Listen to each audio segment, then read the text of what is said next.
بسم الله الرحمن الرحيم. الحمد لله رب العالمين، والعاقبة للمتقين، والصلاة والسلام على نبيه وعلى آله وأصحابه أجمعين. رسول اللہ صلی اللہ علیہ وسلم کی زندگی میں غزوہ احزاب اور پھر اسی سے متصل بنو قریظہ کے بعد ایک اور اہم واقعہ آتا ہے۔ آپ علیہ الصلوۃ والتسلیم نے خواب دیکھا کہ ہم صحابہ کرام کے ساتھ مکہ مکرمہ میں داخل ہوئے، کچھ نے سر مڑوایا، کچھ نے قصر کروایا، اور پھر آپ نے بیت اللہ کی کنجی لی اور بیت اللہ میں داخل ہو گئے۔ یہ آپ نے ایک خواب دیکھا ہے۔ انبیاء کرام کا معاملہ یہ سب جانتے ہیں کہ اب وہی ہوتا ہے، تو وہی سمجھا گیا ہے، اس کو وہی سمجھنا ٹھیک تھا، لیکن اس میں مدت بیان نہیں ہوئی۔ یہ بیان نہیں تھا کہ کس موقع کا ہے۔ رسول اللہ صلی اللہ علیہ وسلم نے صحابہ کرام سے ذکر کیا۔ صحابہ کرام نے اپنے اپنے ذوق کے مطابق اور پھر اتنی مدت سے وہاں سے دور ہونے کی وجہ سے فوراً اپنے اشتیاق کا اظہار کیا اور ایک لشکر سا ایک قافلہ تیار ہو۔ اس قافلے کی تیاری کے پیچھے اس وقت کے مسلمان صحابہ کرام کی نفسیات کو بھی پیش نظر رکھنا چاہیے۔ آپ علیہ الصلوۃ والتسلیم اور آپ کے صحابہ کرام اس سے قبل ہر وقت بیت اللہ میں ہوتے ہیں، دن میں 10 بار، 5 بار، 2 بار، 4 بار، روز موقع ملتا ہے۔ اور اب عالم یہ ہے کہ یہ 6 برس ہو چکے ہیں، بیت اللہ دور سے بھی دیکھنے کو نہیں مل رہا ہے۔ تو وہ کیفیت ہے جس میں وہ خواب ایک جذبات کو مہمیز دینے کا باعث بنتا ہے، اور صحابہ کرام پھر فوراً ہی تیار ہو جاتے ہیں کہ اب روانہ ہوں گے، اور عمرے کی عبادت ادا کریں گے، اللہ کے گھر کی زیارت کریں گے، طواف کریں گے، عمرہ کریں گے۔ تو رسول اللہ صلی اللہ علیہ وسلم نے اعلان کیا اور تیاری شروع کر دی، اور صحابہ کرام تیار ہو گئے، اور پھر فوراً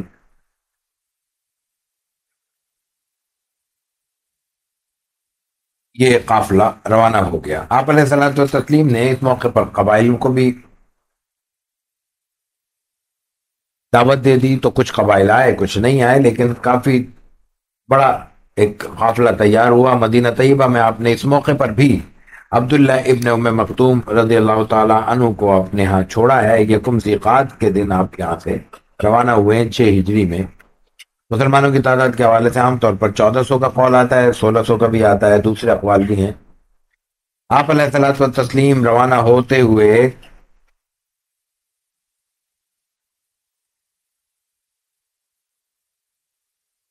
مکہ مکرمہ کے قریب پہنچ گئے ہیں۔ قریش کو علم ہوتا ہے، تو وہ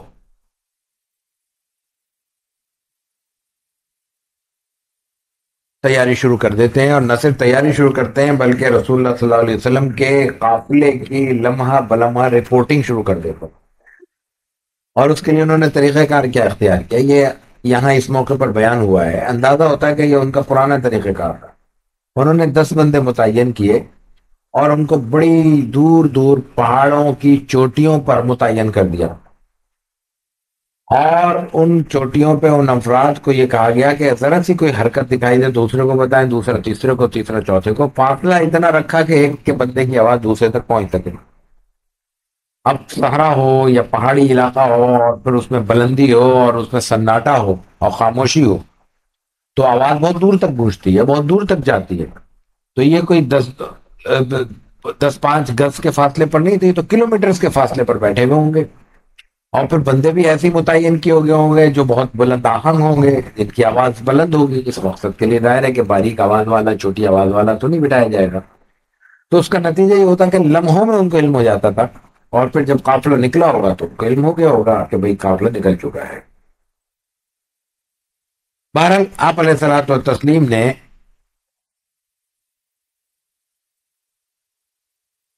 اس موقع پر روانگی اختیار کی ہے، اور بالآخر آپ علیہ الصلوۃ والتسلیم مکہ مکرمہ کے قریب ہی پہنچ گئے ہیں۔ آپ کو اس وقت علم ہوا ہے کہ قریش نے تیاری کر لی ہے، اور انہوں نے حلف اٹھا لیا ہے، قسم اٹھا لی ہے کہ ہم آپ کو مکے میں داخل نہیں ہونے دیتے۔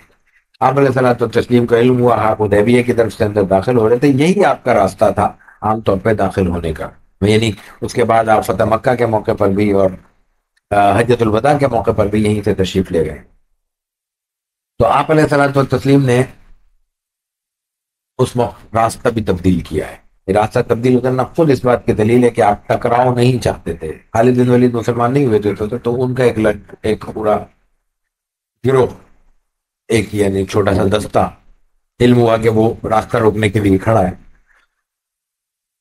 آپ نے حدیبیہ سے راستہ کاٹ لیا تاکہ ایک ٹکراؤ نہ ہو۔ اصل مقصد تو لڑائی ہے ہی نہیں، پھر حالت احرام میں تو ویسے ہی نہیں لڑائی ہو سکتی۔ بہرحال آپ علیہ الصلوۃ والتسلیم جب آگے بڑھے ہیں تو پھر مختلف حوالوں سے حدیبیہ میں پہنچ کر گفتگو شروع ہوئی ہے، اور مختلف لوگوں نے مختلف باتیں کی ہیں۔ ان میں جو زور دیا گیا وہ یہی ہے کہ مسلمان واپس چلے جائیں، اور مسلمانوں کی طرف سے یہی تھا کہ مسلمان اس وقت تک واپس نہیں جائیں گے جب تک وہ اللہ کے گھر کی زیارت نہ کر لیں۔ ظاہر ہے کہ ان کا مقصد عبادت تھا۔ آپ علیہ الصلوۃ والتسلیم نے احرام باندھا ہے، آپ کے ساتھ صحابہ اکرام احرام سے ہیں، اس کے ساتھ ساتھ آپ نے جانور ساتھ لیے ہیں قربانی کرنے کے لیے۔ جو قربانی کے لیے جانور ساتھ لیے ہیں ان جانوروں پہ قربانی کی علامت لگائی گئی ہے۔ ان جانوروں میں ایسی علامتیں لگایا کرتے تھے جس سے دور سے پہچانا جاتا تھا کہ جانور قربانی کا جانور ہے۔ اور عربوں کی یہ جو دو روایتیں تھیں، نہ تو قربانی کے جانور پر وہ ہاتھ ڈالتے تھے، اور نہ اللہ کے گھر زیارت کے، عمرے کے، عبادت کے غرض سے آنے والوں کو روکتے تھے۔ یہ تاریخ میں عربوں کی پہلی بار ہو رہا ہے کہ مسلمانوں کی ضد میں وہ مسلمانوں کو روکنے کے لیے آمادہ ہیں، اور وہ قربانی کے متعین نشان زد جانوروں کا احترام بھی نہیں کر رہے۔ آپ علیہ الصلوۃ والتسلیم نے اس دوران بات چیت کی اور پیغام دیا، ہم لڑنے نہیں آئے، ہمیں صرف عمرہ ادا کرنے دیا جائے اور زیارت کرنے دی جائے۔ انہوں نے اس آواز کی ظاہر نہیں کی ہے۔ رسول اللہ صلی اللہ علیہ وسلم نے اس موقع پر حضرت عثمان غنی رضی اللہ تعالیٰ عنہ کو بات چیت کے لیے بھیجا ہے، نمائندے کے طور پہ وہ گئے ہیں۔ اس ان کے جانے میں دو باتیں بڑی اہم ہوئی ہیں۔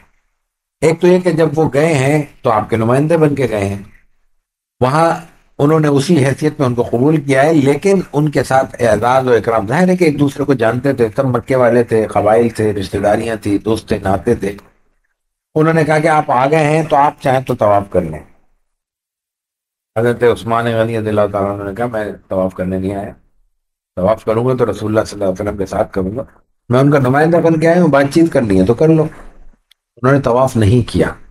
عین اس لمحے جب وہ قریش مکہ کو انکار کر رہے تھے طواف سے، اسی موقع پر صحابہ کرام نے حضور کو کہا، اسی وقت یعنی اسی دوران یہ کسی وقت کم و بیش، کہ حضرت عثمان تو چلے گئے، ہم رہ گئے، وہ تو طواف کر لیں گے، ہم نہیں کر سکے۔ تو حضرت رسول اللہ صلی اللہ علیہ وسلم نے صحابہ کرام سے یہ کہا کہ میرا خیال ہے کہ وہ بھی نہیں کریں گے ہمارے بغیر۔ تو آپ علیہ الصلوۃ والتسلیم ادھر اعتماد کا اظہار کر رہے تھے، اور اسی وقت رسول اللہ صلی اللہ علیہ وسلم کے سفیر اور آپ کے نمائندے کی حیثیت سے حضرت عثمان ان کو انکار کر رہے تھے۔ اس دوران حضرت عثمان کے آنے میں اور واپسی میں کچھ تاخیر ہوتی ہے۔ اس تاخیر کے نتیجے میں یہاں پہ یہ افواہ پھیل جاتی ہے کہ حضرت عثمان کو شہید کر دیا گیا۔ خبر جھوٹی ہے، بعد میں پتہ چلتا ہے خبر جھوٹی ہے۔ اس وقت تک بہت سے واقعات ہیں جو ہم نے بیچ میں سے حذف کر دیے۔ مسلسل یہ کوشش ہو رہی ہے، آپ علیہ الصلوۃ والتسلیم یہ کوشش کر رہے ہیں کہ لڑائی نہ ہو، ٹکراؤ نہ ہو، اختلاف نہ ہو، لیکن اس کے باوجود جب وہ آپ کو علم ہوتا ہے کہ حضرت عثمان کو شہید کر دیا گیا ہے تو آپ اسی درخت کے نیچے جس کے نیچے آپ موجود ہیں تمام صحابہ کرام سے بیعت لیتے ہیں، اور اس شان سے بیعت لیتے ہیں کہ اس میں حضرت عثمان کی طرف سے اپنے ہاتھ سے بیعت کرتے ہیں کہ یہ میں عثمان کی طرف سے بیعت کرتا ہوں، اپنے ایک ہاتھ پہ دوسرا ہاتھ رکھ کے۔ اور اس بیعت کی شان یہ ہے اللہ کی نظر میں کہ قرآن کریم نے اس صرف بیعت کو محفوظ نہیں کیا، اس بیعت کی لوکیشن کو بھی محفوظ کر دیا ہے۔ اس درخت کا بھی ذکر موجود ہے جو کہ آج موجود نہیں ہے، قرآن میں موجود ہے، لقد رضی اللہ عن المؤمنین اذ یبایعونک تحت الشجرہ۔ درخت کے نیچے جب مسلمان رسول اللہ صلی اللہ علیہ وسلم کے ساتھ بیعت کر رہے تھے تو پڑھتے ہیں لقد رضی اللہ عن المؤمنین، ہم تمام مومنوں سے راضی ہو گئے، ان سے ہمیشہ کے لیے ہم نے رضا کا اعلان کر دیا۔ باہر کے حضرت عثمان کے بارے میں وہ بات درست نہیں تھی، لیکن اس کا ایک فائدہ ہوا، وہ بیعت کی خبر مکے والوں کو پہنچی، اور ان کو جب علم ہوا کہ چند لمحے پہلے تک جو مسلمان یہ کہہ رہے تھے کہ ہم نہیں لڑیں گے، اب وہ لڑنے پر آ گئے ہیں، تو ان کے دل میں خوف پیدا ہوا، اور پھر وہ ان کے معاملات تھوڑا نرم ہوتے چلے گئے، اور پھر انہوں نے کچھ لوگوں کو بھیجا ہے۔ رسول اللہ صلی اللہ علیہ وسلم کے پاس کچھ لوگ آئے ہیں بات چیت کے لیے، صلح کی آمادگی کے لیے، اور پھر شرائط طے کرنے کے لیے۔ تو رسول اللہ صلی اللہ علیہ وسلم کے پاس آخر میں جو آئے ہیں وہ سہیل بن عمرو ہے۔ سہیل بن عمرو کا ذکر پہلے بھی کل آ چکا ہے، اس وقت انہوں نے ساتھ نہیں دیا تھا۔ آپ علیہ الصلوۃ والتسلیم جب طائف سے آ رہے تھے تو رسول اللہ صلی اللہ علیہ وسلم نے پناہ کے لیے، امان کے لیے ان کو کہا تھا، تو انہوں نے اپنی مجبوری ذکر کی تھی۔ یہی سہیل بن عمرو ہے، اس موقع پر قریش کی طرف سے آتے ہیں۔ آپ علیہ الصلوۃ والتسلیم نے اس موقع پر اور حکمت عملی اور بھی اختیار کی ہے۔ آپ علیہ الصلوۃ والتسلیم کے پاس جب معاہدے کے لیے لوگ، بات چیت کے لیے لوگ آنے لگے، تو ایک سردار آئے، تو آپ علیہ الصلوۃ والتسلیم نے صحابہ کو کہا کہ یہ جو تم نے قربانی کے لیے جانور ساتھ لیے یہ سامنے کر دو، یہ لائن سے کھڑے کر دو قطار بنا کے، کیونکہ یہ جو آ رہا ہے اس کے قبیلے میں اس نوعیت کے جانوروں کی عزت اور احترام کی بڑی مضبوط روایت ہے۔ یہی ہوا کہ وہ جب واپس گئے تو اس نے کہا کہ بھائی میں تمہارے ساتھ نہیں رہتا، قریش کے ساتھ کہنے لگا، کیونکہ وہ تو قربانی کے لیے آئے ہیں، وہ تو عبادت کے لیے ہیں، ان کو ہم نہیں روک سکتے۔ اس طرح آپ نے ایک حکمت عملی کی، اس سے بھی ان کو ایک پیغام ملا۔ یہاں جب سہیل آئے ہیں تو آپ علیہ الصلوۃ والتسلیم نے پوچھا کون ہے، کہ سہیل ہے، ان کا معاملہ آسان ہو گیا۔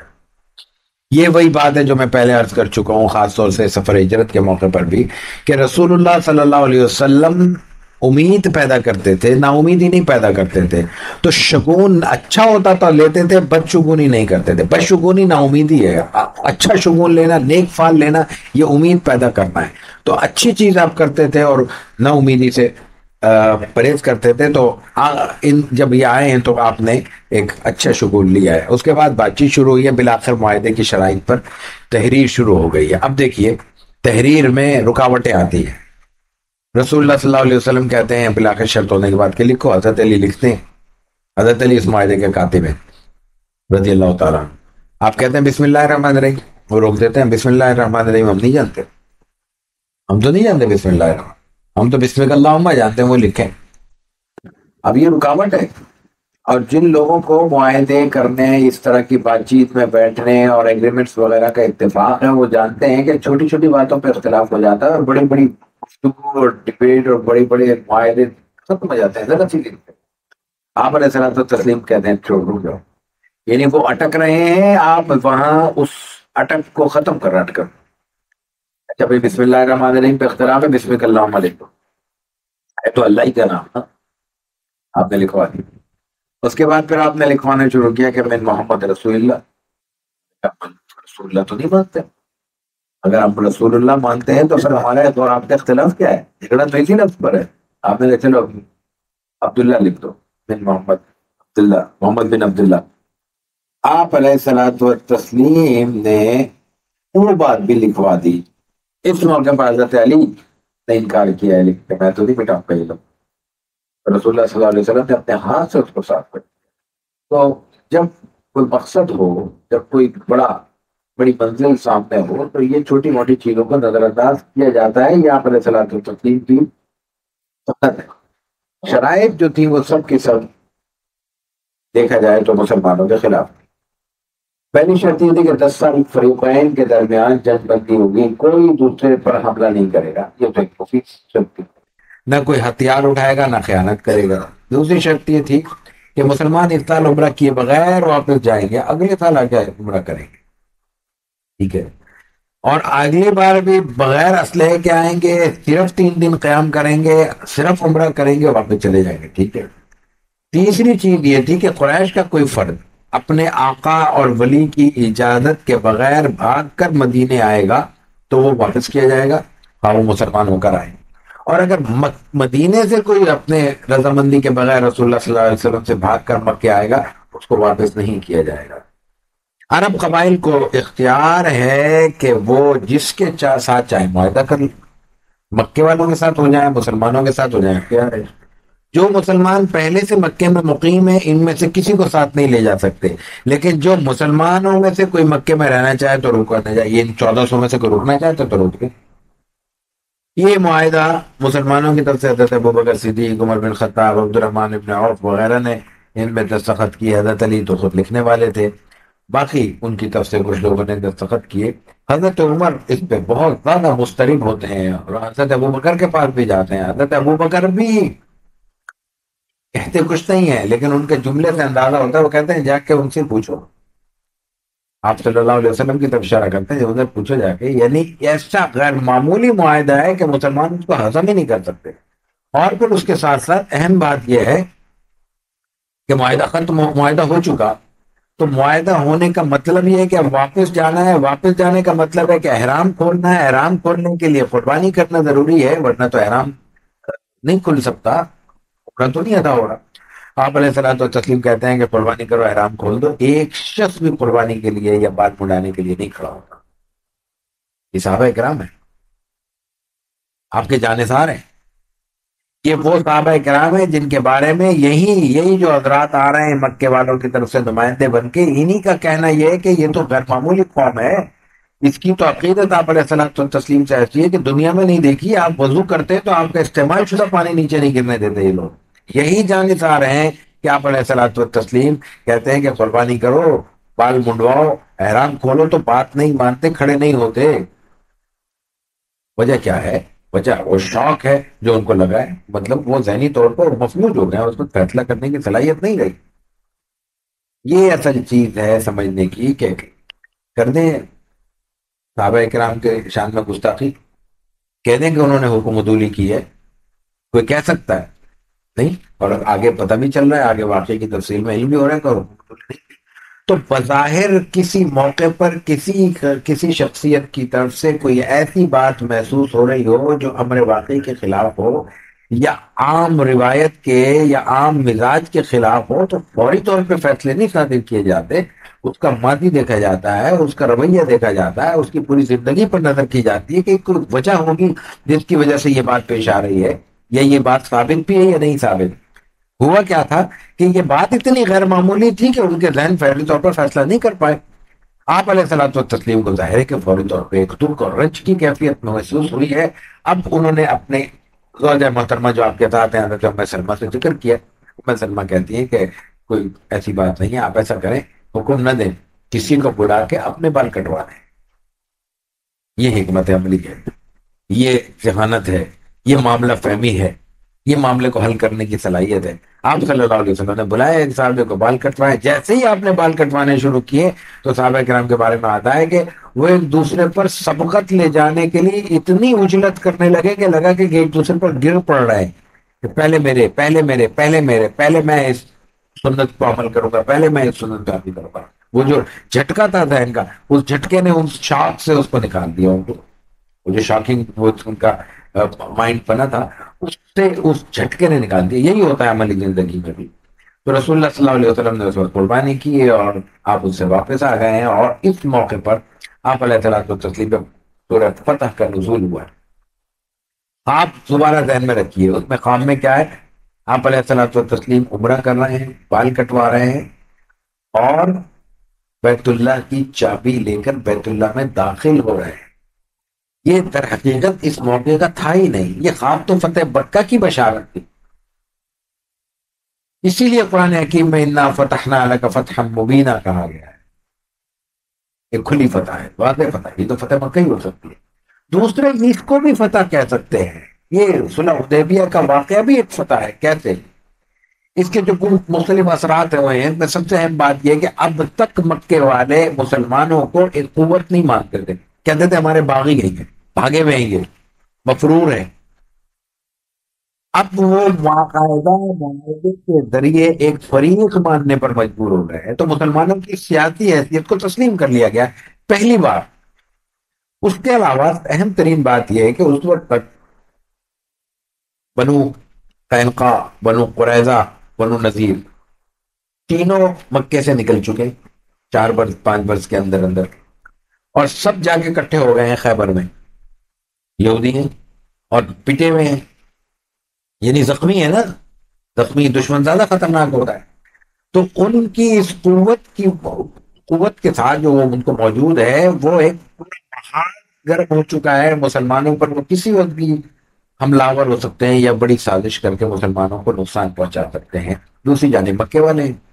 تو آپ علیہ السلام و تسلیم نے اس معاہدے کے ذریعے سب سے بڑا فائدہ یہ اٹھایا کہ مکے والوں کو کچھ دیر کے لیے خاموش کر دیا ہے، اور اس کا نتیجہ یہ ہوا کہ فوراً آپ تھوڑی مدت کے بعد آپ خیبر گئے اور وہاں پہ پھر فتح یاب ہوئے. یعنی آپ کو ایک محاذ ختم کرنا تھا، ایک محاذ کو ٹھنڈا کرنا تھا، تاکہ آپ اپنی ساری توانائیاں اور ساری صلاحیتیں دوسرے محاذ پہ صرف کر دیں. اللہ تعالیٰ نے اہتمام ایسا کیا کہ اسی معاہدے کے دوران ایک جانب خیبر فتح ہوا، اور فوراً ہی ان سے ایک غلطی ہوئی، مکے والوں سے ان کا معاہدہ ختم ہوا، اور ایک برس کے اندر اندر تقریباً ایک برس کے اندر وہ بھی فتح ہو گیا. باہر گیا.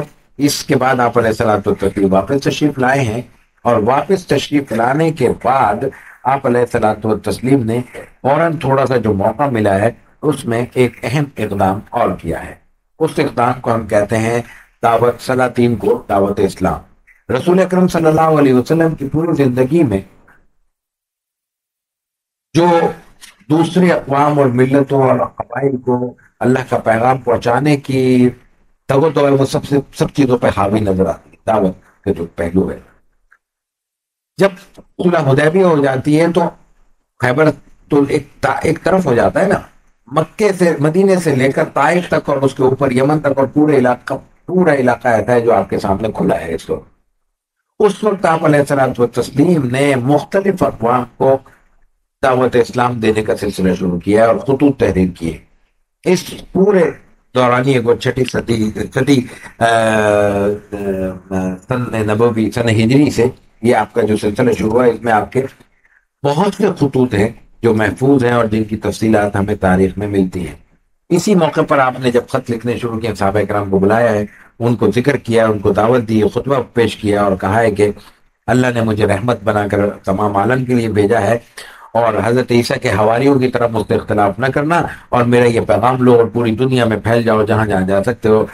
آپ صحابہ نے پوچھا کہ آپ حضرت موسیٰ کے حواریوں نے کیسے اختلاف کیا تھا؟ آپ نے فرمایا انہوں نے جس کو قریب بھیجا وہ تو کہنے لگا ٹھیک ہے، وہ تو چلا گیا، جس کو دور بھیجا اس نے ناپسندیدگی کا اظہار کیا اور وہ بوجھل ہو کر بیٹھ گیا. تو حضرت عیسیٰ کے حواریوں نے، موسیٰ میری زبان سے غلط نکل گیا. تو اس کے بعد صحابہ کرام تیار ہو گئے. انہوں نے کہا نہیں، جہاں آپ کہیں گے آپ تیار ہیں. تو آپ علیہ الصلوۃ والتسلیم نے قیصر روم، کسریٰ شاہ ایران، نجاشی شاہ حبشہ، مقوقس شاہ مصر و اسکندریہ، منذر بن ساوہ شاہ بحرین، شاہ عمان، یمامہ، دمشق، امیر دمشق، حارث بن غسانی، حارث الغسانی وغیرہ، ان تمام کو خطوط لکھے ہیں. یہ خطوط تاریخ میں محفوظ ہیں، اور ان کا بہت بڑا مجموعہ دیگر معاہدات کے ساتھ ڈاکٹر حمید اللہ مرحوم مغفور کے قلم سے الوثائق السیاسیہ کے نام سے، مجموعۃ الوثائق السیاسیہ للعہد النبوی والخلافۃ الراشدہ کے نام سے محفوظ ہے. ان میں جو خطوط لکھے گئے ہیں ان میں 6-7 خطوط کے عکس بھی موجود ہیں، بلکہ 6-7 خطوط میں سے ایک خط شاید اب ضائع ہو چکا ہے، لیکن اصل خط ان میں سے 4-5 خط اس وقت بھی اصل شکل میں محفوظ ہیں. 2 یا 3 تو کم از کم تو کافی عجائب گھر استنبول میں ہے. یہ خطوط الگ دنیا ہے، اور یہ خطوط اس وقت کے زبان میں لکھے گئے ہیں. ان خطوط کا مطالعہ رسول اللہ صلی اللہ علیہ وسلم کی عجیب حکمت عملی کو سامنے لاتا ہے، جبکہ ہم نے اب تک اس پر بہت زیادہ توجہ نہیں دی. اور ان کے حوالے سے پھر آپ نے مختلف تیاریاں بھی کی. مثال کے طور پہ آپ کو بتایا گیا کہ یہ خطوط آفیشل ڈاکومنٹ ہے، تو یہ بغیر مہر کے قبول نہیں کیے جائیں گے. تو آپ علیہ الصلوۃ والتسلیم نے پھر مہر بنائی ہے. وہ مہر آپ علیہ الصلوۃ والتسلیم کے بعد ابو بکر صدیق، حضرت عمر اور حضرت عثمان تک موجود رہی ہے. حضرت عثمان کے زمانے میں بھی کنویں میں گری اور اس کے بعد نہیں مل سکی، لیکن ظاہر ہے کہ وہ استعمال صرف بعد میں تو برکت کے لیے محفوظ رہی ہے، استعمال صرف رسول اللہ صلی اللہ علیہ وسلم کے زمانے میں رہی ہے. اور تمام خطوط پہ وہ آپ اس مہر کو ضبط کیا کرتے تھے. آپ علیہ الصلوۃ والتسلیم کی وہ مہر انگوٹھی کی صورت ہے. انگوٹھی کے طور پہ آپ علیہ الصلوۃ والتسلیم کی 3 انگوٹھیوں کا ذکر ملتا ہے کم و بیش. ایک یہ تھی، یہ پہننے کے کام نہیں آتی تھی، کبھی پہنتے بھی تھے لیکن یہ پہننے کے لیے نہیں تھی، یہ تو مہر لگانے کے لیے تھی. مہر لگاتے تھے، ہاتھ میں بھی رکھتے تھے، ویسے بھی رکھتے تھے. اس پہ وہی ہے، یہ جو مختلف نقشوں میں ہمیں نظر آتی ہے محمد رسول اللہ لکھا ہوا ہے. اور اس میں دیکھیے ادب اور احترام کا پہلو کہ اللہ اوپر ہے، رسول درمیان میں ہے، محمد سب سے نیچے آپ نے لکھوایا ہے. ایک انگوٹھی آپ کی روایتوں میں آتا ہے چاندی کی ہے، یعنی اس میں اس کا جو اوپر نگینے کی جگہ ہے وہ بھی چاندی کا ہے. اور ایک مہر آپ کی، ایک انگوٹھی ایسی آتی ہے، ذکر آتا ہے کہ وہ ہے چاندی کی لیکن اس میں نگینہ عقیق ہے اور سیاہ عقیق لگا ہوا ہے. یہ روایتوں میں آتا ہے. بات ہے یہ اس موقع کی بات نہیں ہے. رسول اللہ صلی اللہ علیہ وسلم نے جو خطوط لکھے ہیں، مختلف خطوط، ان میں ایک آدھ خط کی عبارت تھوڑی سی پڑھ کے سنانا چاہ رہا ہوں تاکہ اس کا اندازہ ہو سکے کہ آپ علیہ الصلوۃ والتسلیم خط کیا لکھتے تھے اور خط کی زبان کیا ہوتی تھی، اور وہ ان خطوط میں آپ کیسے کسی کو مخاطب کرتے تھے. ہمارے ہاں کسی کو انسانی درجے میں عزت دینا بھی اپنے مذہب کے مقام کے منافی سمجھا جانے لگا ہے. یعنی کسی کو غیر مسلم ہے لیکن وہ غیر مسلم ہے، اپنے مقام پہ عزت و احترام کا مستحق ہے وہ، تو اس کو عزت سے ملا جائے گا. رسول اللہ صلی اللہ علیہ وسلم کا حکم ہے دوسرے مقام پہ. یہ بھی ہم سمجھتے ہیں کہ ہم نے کوئی بہت غیر معمولی ایسا کام کر دیا جو شریعت میں منافی ہے. اب ذرا تصور کیجئے، یہ میں پہلے عرض کر چکا ہوں کہ اس میں 2 بڑی قوتیں ہیں دنیا بھر میں. ایک ایران ہے، کسرا، اس کے بادشاہ کا لقب ہے، نام نہیں ہے. اور دوسرا روم ہے، اس کے بادشاہ کا لقب ہے ہرقل. ہرقل کے نام میں خط ہے: بسم اللہ الرحمن الرحیم، من محمد بن عبداللہ و رسولی الی ہرقل عظیم الروم. عظیم الروم کا کیا مطلب ہے؟ روم کا بڑا بادشاہ. رسول اللہ صلی اللہ علیہ وسلم کہتے ہیں، میں اگر کسی کو بادشاہ کہہ دوں تو دیکھیے جناب، کسی کو کہتے ہیں غیر مسلم کی عزت کی ہے، توہین ہوگی. رسول اللہ صلی اللہ علیہ وسلم فرما رہے ہیں الی ہرقل، ہرقل کی طرف، محمد بن عبداللہ کی طرف سے، اور اللہ کے رسول، جو اللہ کے رسول بھی ہیں.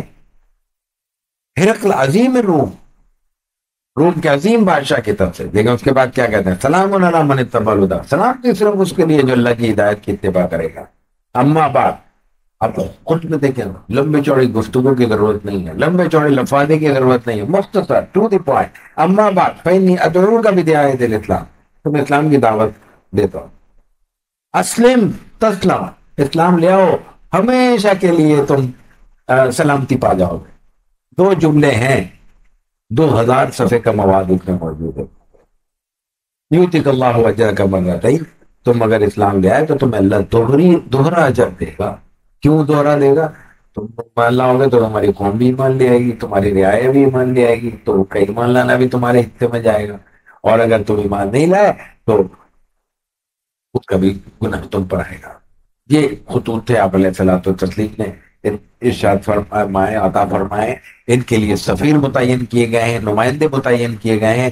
جو نمائندے متعین کیے گئے ہیں ان کو ان کے ماحول کے مطابق انتخاب کیا گیا ہے. یعنی اگر ہرقل کی طرف بھیجا جا رہا ہے تو ایسے شخص کو بھیجا جا رہا ہے جو وہاں کے حالات سے واقف ہو.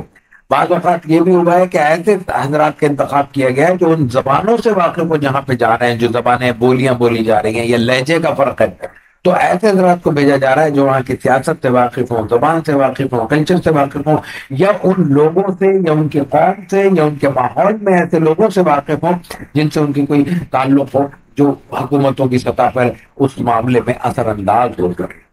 یہ حکمت عملی تھی رسول اللہ صلی اللہ علیہ وسلم کی، جس کے تحت آپ نے یہ خطوط وغیرہ ارشاد فرمایا اور پھر آپ نے عطا فرمائے. اس کے بعد چونکہ آپ علیہ الصلوۃ والتسلیم مکے والوں کو معاہدہ کر کے پابند کر چکے تھے، تو پھر آپ علیہ الصلوۃ والتسلیم نے فوری طور پر خیبر کا رخ کیا ہے. خیبر ہم جانتے ہیں کہ کوئی 200 کے قریب، 150-200 کلومیٹر کے فاصلے پر مکہ بیت اللہ مدینہ منورہ سے ایک آبادی ہے، بڑی زرخیز آبادی، کھجور کے حوالے سے بہت زیادہ مشہور. اور یہ یہود کی آبادی تھی، اور یہاں پہ مکے سے، مدینے سے نکلنے والے سارے یہود یہیں جا کے آباد ہوتے چلے گئے تھے. 7 ہجری میں آپ علیہ الصلوۃ والتسلیم نے ان کا رخ کیا ہے، اور اس جنگ میں آپ کے ساتھ خواتین بھی شریک ہوئی ہیں۔ یہاں بھی ایک اہم بات ہے، خواتین کے بارے میں مختلف روایتیں آتی ہیں کہ انہوں نے اس میں شرکت کی ہے، لیکن یہ رسول اللہ صلی اللہ علیہ وسلم کے دعوت پر نہیں تھی، رسول اللہ صلی اللہ علیہ وسلم کی ترغیب پر نہیں تھی۔ آپ نے ان کو ترغیب نہیں دی، آپ نے دعوت نہیں دی، آپ نے نہیں کہا کہ عورتوں کو ساتھ لے کے چلو، لیکن کچھ خواتین نے اصرار کیا، اور بہت زیادہ اصرار کیا آپ علیہ الصلوۃ والتسلیم سے، تو آپ نے ان کو اجازت دے دی۔ ایک ہے کسی کو اصرار پر لے جانا، ایک ہے خود تیار کرنا۔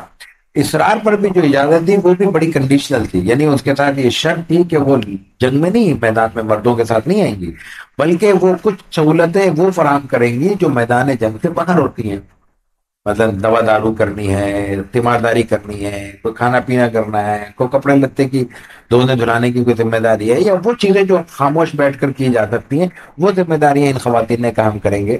بیماروں کی ظاہر کے زخمی بھی ہو سکتے ہیں، لڑائی کا معاملہ ہے، ویسے بھی بیمار ہو سکتے ہیں، ان کو ہر چیز کی ضرورت ہوگی، یہ ذمہ داری آپ علیہ الصلوۃ والتسلیم کے ساتھ ادا کریں گے۔ تو پھر آپ علیہ الصلوۃ والتسلیم نے ان کو اجازت دی، تو چند خواتین آپ کے ساتھ گئی ہیں۔ خیبر کا بنیادی معاملہ یہ ہے کہ یہ بہت سے قلعوں پر مشتمل ہے، یہ کوئی ایک قلعہ نہیں ہے، بلکہ یہ 8 قلعوں کا مجموعہ ہے، اور اس کے 3 بڑے حصے ہیں۔ پہلے حصے کو نطات کہتے ہیں، دوسرے کو شق، اور تیسرے کو قتیبہ۔ ان میں جو بڑے بڑے جو قلعے ہیں ان میں نائم ہے، صاب ہے، معاذ ہے، زبیر ہے، اور پھر نزار ہے، ابی ہے، قموس ہے، وطی ہے، اور سلالم ہے۔ یہ مختلف قبائل ہیں، کیا کہتے ہیں، قلعے ہیں مختلف۔ بہرحال آپ علیہ الصلوۃ والتسلیم نے ایک ایک کر کے ان کو پتہ کرنا شروع کیا ہے۔ جانے کے بعد آپ نے پہلے احتیاط کی ہے، انتظار کیا ہے، رات گزرنے کے بعد دن میں آپ نے دیکھا ہے، معلوم کیا ہے، اور اس کے بعد پھر آپ علیہ الصلوۃ والتسلیم نے جنگ کی تیاری کی ہے۔ اور یہ اس سے پہلے یہود کو اندازہ ہو چکا تھا کہ آپ علیہ الصلوۃ والتسلیم آ رہے ہیں، تو وہ روز باہر آتے تھے اور باہر آ کے انتظار کرتے تھے اور چلے جاتے تھے، لیکن اس کے بعد پھر آپ علیہ الصلوۃ والتسلیم جب آئے ہیں تو پھر ان کو مجبوراً قلعے میں محصور ہونا پڑا۔ ایک قلعے میں محصور ہوئے ہیں، پھر پیچھے ہٹے ہیں وہ چھوڑ کے، دوسرے تیسرے میں، اس طرح قلعے فتح ہوتے چلے گئے ہیں۔ اس دوران آپ علیہ الصلوۃ والتسلیم کو ایک یہودی سے مخبری بھی ہوتی ہے۔ اس مخبر نے آ کے آپ کو اطلاع دی کہ اس میں جو صاب میں نے ابھی ذکر کیا قلعہ ہے، اس میں ایک تہہ خانہ ہے، اس میں بہت سارا اسلحہ ان کا محفوظ ہے، جس میں منجنیق بھی ہے، زریں بھی ہیں، تلواریں بھی ہیں وغیرہ۔ تو اگر اس تہہ خانے میں آپ کی مخبری کرتا ہوں، آپ کو بتاتا ہوں، اس تہہ خانے میں پہنچ جائیں، اور دوسرا وہاں پہ وہ آگے جو قلعہ ہے شق نامی، اس پہ اگر منجنیق نصب کر دی جائے، منجنیق کا مطلب آج کی زبان میں بڑی توپ، وہ ایک ایسی چیز ہوتی تھی جس میں پتھر کے بڑے بڑے ٹکڑے رکھ کر ان کو پھینکا جاتا تھا، تو وہ دور تک مار کرتے تھے، شدت سے مار کرتے تھے، تو قلعے کو نقصان پہنچتا تھا، اور بہت زیادہ سنگ باری کی جائے، بڑے بڑے پتھر مارے جائیں تو قلعے کو توڑنے کے بھی امکانات ہوتے تھے۔ تو انہوں نے یہ کہا کہ اس طرح اس میں قلعے کو منجنیق سے حملہ کریں، پہلے ایک قلعے کو کریں، پھر دوسرے کو کریں، پھر تیسرے کو کریں، تو امید ہے کہ یہ آپ فتح یاب ہو جائیں گے۔ اس مخبری کے بدلے میں اس نے اپنی اور اپنی بیوی کی جان بخشی، بیوی بچوں کی جان بخشی کی بات کی۔ آپ نے کہا کہ تمہیں امانت دی گئی۔ یہیں پہ ایک واقعہ، اس کے بعد آپ کی قلعہ نائم کی بات ہو رہی ہے، پھر اس کے بعد قلعہ نائم میں جب آپ پہنچے تو یہاں ایک واقعہ پیش آیا اسود رائی کا۔ یہ ایک چرواہا ہے، رائی ہے، اسود ہے، سیاہ ہے، یہ آپ علیہ الصلوۃ والتسلیم کے پاس آ جاتا ہے۔ انسانی مزاج میں کوئی پتہ نہیں ہوتا کس وقت رحم ہو جائے، کس وقت دل پھر جائے، کس وقت ہدایت کی طرف اس کی رغبت ہو جائے۔ وہ آپ کے پاس آئے کہ آپ کون ہیں، کیوں آئے ہیں، کیسے آئے ہیں، کیا مقصد ہے۔ آپ علیہ الصلوۃ والتسلیم نے اسے بتایا مختصر، جتنا بھی جنگ کے ماحول میں بتا سکتے تھے۔ اس نے کہا کہ اچھا یہ پھر کیا ہوگا، اگر میں ایمان لے آؤں تو کیا ہوگا، ان کا جنت ملے گی۔ انہوں نے کہا کہ اچھا میرے پاس تو یہ بکریاں ہیں، میرے پاس تو امانت ہے۔ اب پھر دیکھیے یہ امانت کس کی ہے، کفار کی۔ کفار کون ہے، یہودی۔ کون یہودی ہیں، جس سے پہلے ہم دیکھ آئے ہیں کہ قریظہ کے موقع پر، خیبر کے موقع پر، بنو نذیر کے موقع پر وہ مسلمانوں کے ساتھ کیا کرتے رہے۔ آپ کیا کہہ رہے ہیں کہہ رہے ہیں ان کے جانور واپس کرو، یہ تو دشمن کا مال ہے، ہم تو بھائی کا مال نہیں چھوڑتے۔ آپ علیہ الصلوۃ والتسلیم نے کہا نہیں واپس کرو، انہوں نے کہا واپس کیسے کرو؟ اب آپ نے اس کی مدد کی، آپ نے کہا ایسا کرو، اس کو ایک کنکریاں ان کے اوپر رکھ کے ان کو واپس لوٹا دو مار کے، یہ خود اپنے مالکوں میں چلے جائیں گے۔ تو آپ راوی کہتے ہیں کہ جب انہوں نے ایسی مٹھی بھر کے کنکریاں پھینکے ان کو قلعے کی طرف ہانکایا تو ایسا لگا جیسے باقاعدہ کوئی ہانک کر ان کو ایک ریوڑ کی شکل میں لے جا رہا ہے۔ بکریوں کی بھیڑوں کی تو عادت ہوتی ہے، وہ ادھر ادھر بکھرتی ہیں، ان کو آواز دینا پڑتی ہے، ڈانٹ ٹپٹ کرنا پڑتی ہے، سمیٹنا پڑتا ہے، وہ وہاں چلی گئی۔ اس کے بعد انہوں نے ایک سوال یہ کیا کہ بھائی اب میرے لیے آپ جنت کی بات کر رہے ہیں، میرا رنگ تو سیاہ ہے، میرا چہرہ تو بد شکل ہے، میرے جسم میں تو بدبو ہے، وہ ایک مزدور آدمی ہے، دھوپ میں گرمی میں نکلا ہوا ہے، بکریوں کے ساتھ ہے، تو بکری کے ساتھ بکریاں چراتے ہوئے انسان کے جسم میں کپڑوں میں ہر چیز میں بو ہو جاتی ہے، جاننے والے جانتے ہیں، لیکن اس کو احساس ہے کہ تو میرے جسم میں بو ہے، میرے شکل درست نہیں ہے، میرے رنگت خراب ہے، پیسہ ویسا میرے پاس بالکل نہیں ہے، غریب آدمی ہوں، اگر میں اللہ کے راستے میں اللہ کی طرف سے لڑتا ہوں، آپ کے لشکر کا حصہ بن کے لڑتا ہوں تو مجھے بھی جنت ملے گی۔ وہی ایک عام تصور، عربوں کا بھی یہی تصور تھا، دوسروں کا بھی تصور تھا کہ وہ تو جنت تو سرمایہ داروں کے لیے ہوگی، بڑے لوگوں کے لیے ہوگی، بڑے اچھے زر پاک لباس والوں کے لیے ہوگی۔ رسول اللہ صلی اللہ علیہ وسلم نے فرمایا کہ ہاں بالکل تمہیں جنت ملے گی۔ اس کے بعد جناب وہ فوراً لڑایا اور شہید ہو گیا ہے، نہ اس نے کوئی نماز پڑھی ہے، نہ کوئی اس نے روزہ رکھا ہے، نہ کوئی اس نے زکات دی ہے، نہ کوئی اور اس نے عبادت کی ہے، لڑتے لڑتے شہید ہو گیا۔ لڑنے کے بعد شہادت کے بعد آپ علیہ الصلوۃ والتسلیم کو اس کے پاس لایا گیا، آپ کے پاس اس کی باڈی کو، آپ علیہ الصلوۃ والتسلیم نے فرمایا کہ اللہ تعالیٰ نے اس کے چہرے کو خوبصورت کر دیا، بدن کو اس کے بو سے دور کر دیا، اور جنت میں اس کے حوروں سے اس کے نکاح کر دیا۔ جو کچھ اس نے کہا تھا رسول اللہ صلی اللہ علیہ وسلم نے وہ ساری باتیں تصدیق کی، اور اللہ کی شان دیکھیے کہ چند لمحوں کے اندر آپ علیہ الصلوۃ والتسلیم کی اس زبان مبارک سے ادا کیے ہوئے الفاظ کو صداقت اس کے سامنے دکھا دی۔ یہ بھی ہو سکتا تھا کہ ہوگا، لیکن آپ علیہ الصلوۃ والتسلیم نے جو اس کے سامنے رکھا تھا اس وقت اللہ کی مشیت یہ ہوئی کہ جیسے ہی آپ نے زبان سے کہا ہے فوراً اس بات کو، اس کی بات کی سچائی کو سامنے رکھ دیا گیا ہے۔ بہرحال اس موقع پر پھر مختلف قلعے فتح کرتے ہوئے جب آپ آخر میں پہنچے ہیں تو قلعہ عروس میں جو قتیبہ جو سب سے آخر اس کا قلعہ تھا، اس میں یہ مسئلہ پیش آیا کہ وہ قلعہ فتح نہیں ہو رہا ہے، اور بڑے جلیل القدر صحابہ کرام وہاں گئے ہیں، ان کو کامیابی نہیں ملی ہے۔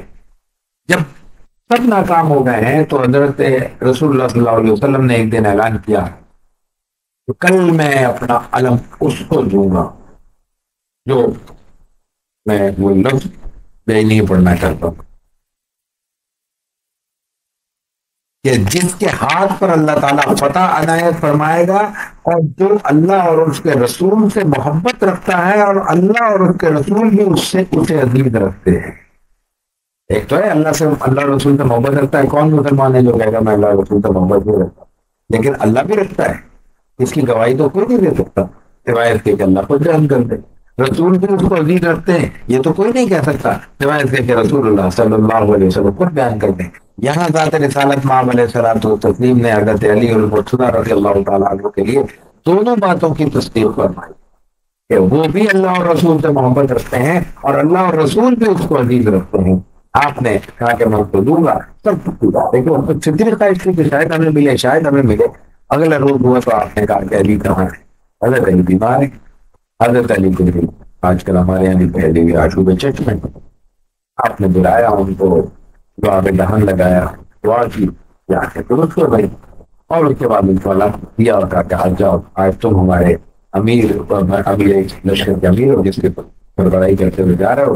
حضرت علی وہاں گئے ہیں اور انہوں نے زمین پہ جھنڈا گاڑا ہے، اور اس کے بعد قریش نے وہ اپنا یہود نے قلعے کے اوپر سے دیکھا ہے، پوچھا کون ہے؟ میں نے کہا میں علی ہوں۔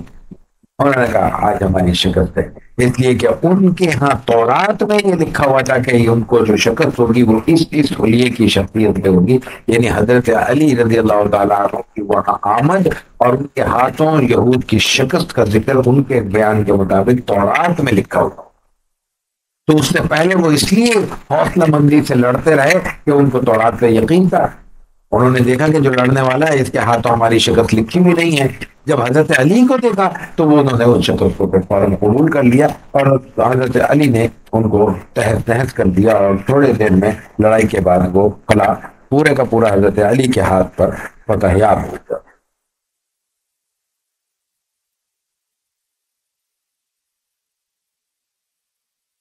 اس کے بعد بھی کچھ قلعے بچے جن میں قلعہ وتی اور سلالم تھے، لیکن وہ سب قلعے پھر آہستہ آہستہ فتح ہو گئے اور ان سے مال غنیمت بھی آپ کو ملا.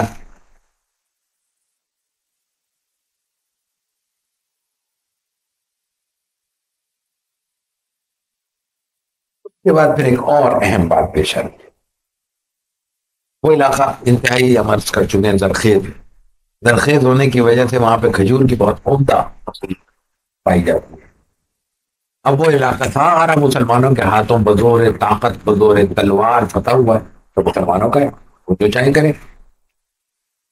یہ قوم، یہ یہودی جو اپنی ساری شدت کے ساتھ آپ کے سامنے ہیں، جن کی طرف بار بار ہم چھوٹے چھوٹے اشارے بھی کرتے جا رہے ہیں، یہ یہودی رسول اللہ صلی اللہ علیہ وسلم کے پاس آتے ہیں اور آپ سے درخواست کرتے ہیں کہ یا رسول اللہ ایسا کریں کہ یہ زمین ہمیں دے دیں، واپس ہمیں دے دیں، اور ہم میں اس پہ اپنی روزی روزگار کمائیں گے، فصل کریں گے، اور اس میں سے آدھا آپ کے لے آتا ہے. آپ ان کی بات مان لیں. خیبر کی وجہ سے اس معاملے کا نام ہی مخابرہ پڑ گیا. یعنی زمین ان کی ہے، فصل ان کی ہے، محنت ان کی ہے، چونکہ وہ زمین مسلمانوں کی ہے اس وجہ سے مسلمان اس میں سے آدھا لیں گے اور باقی تھا، ورنہ پورا لے لیتے مسلمان. اب معاملہ یہاں ختم نہیں ہوتا کہ آپ علیہ السلام نے ان سے اتنا بڑا احسان کیا ہے.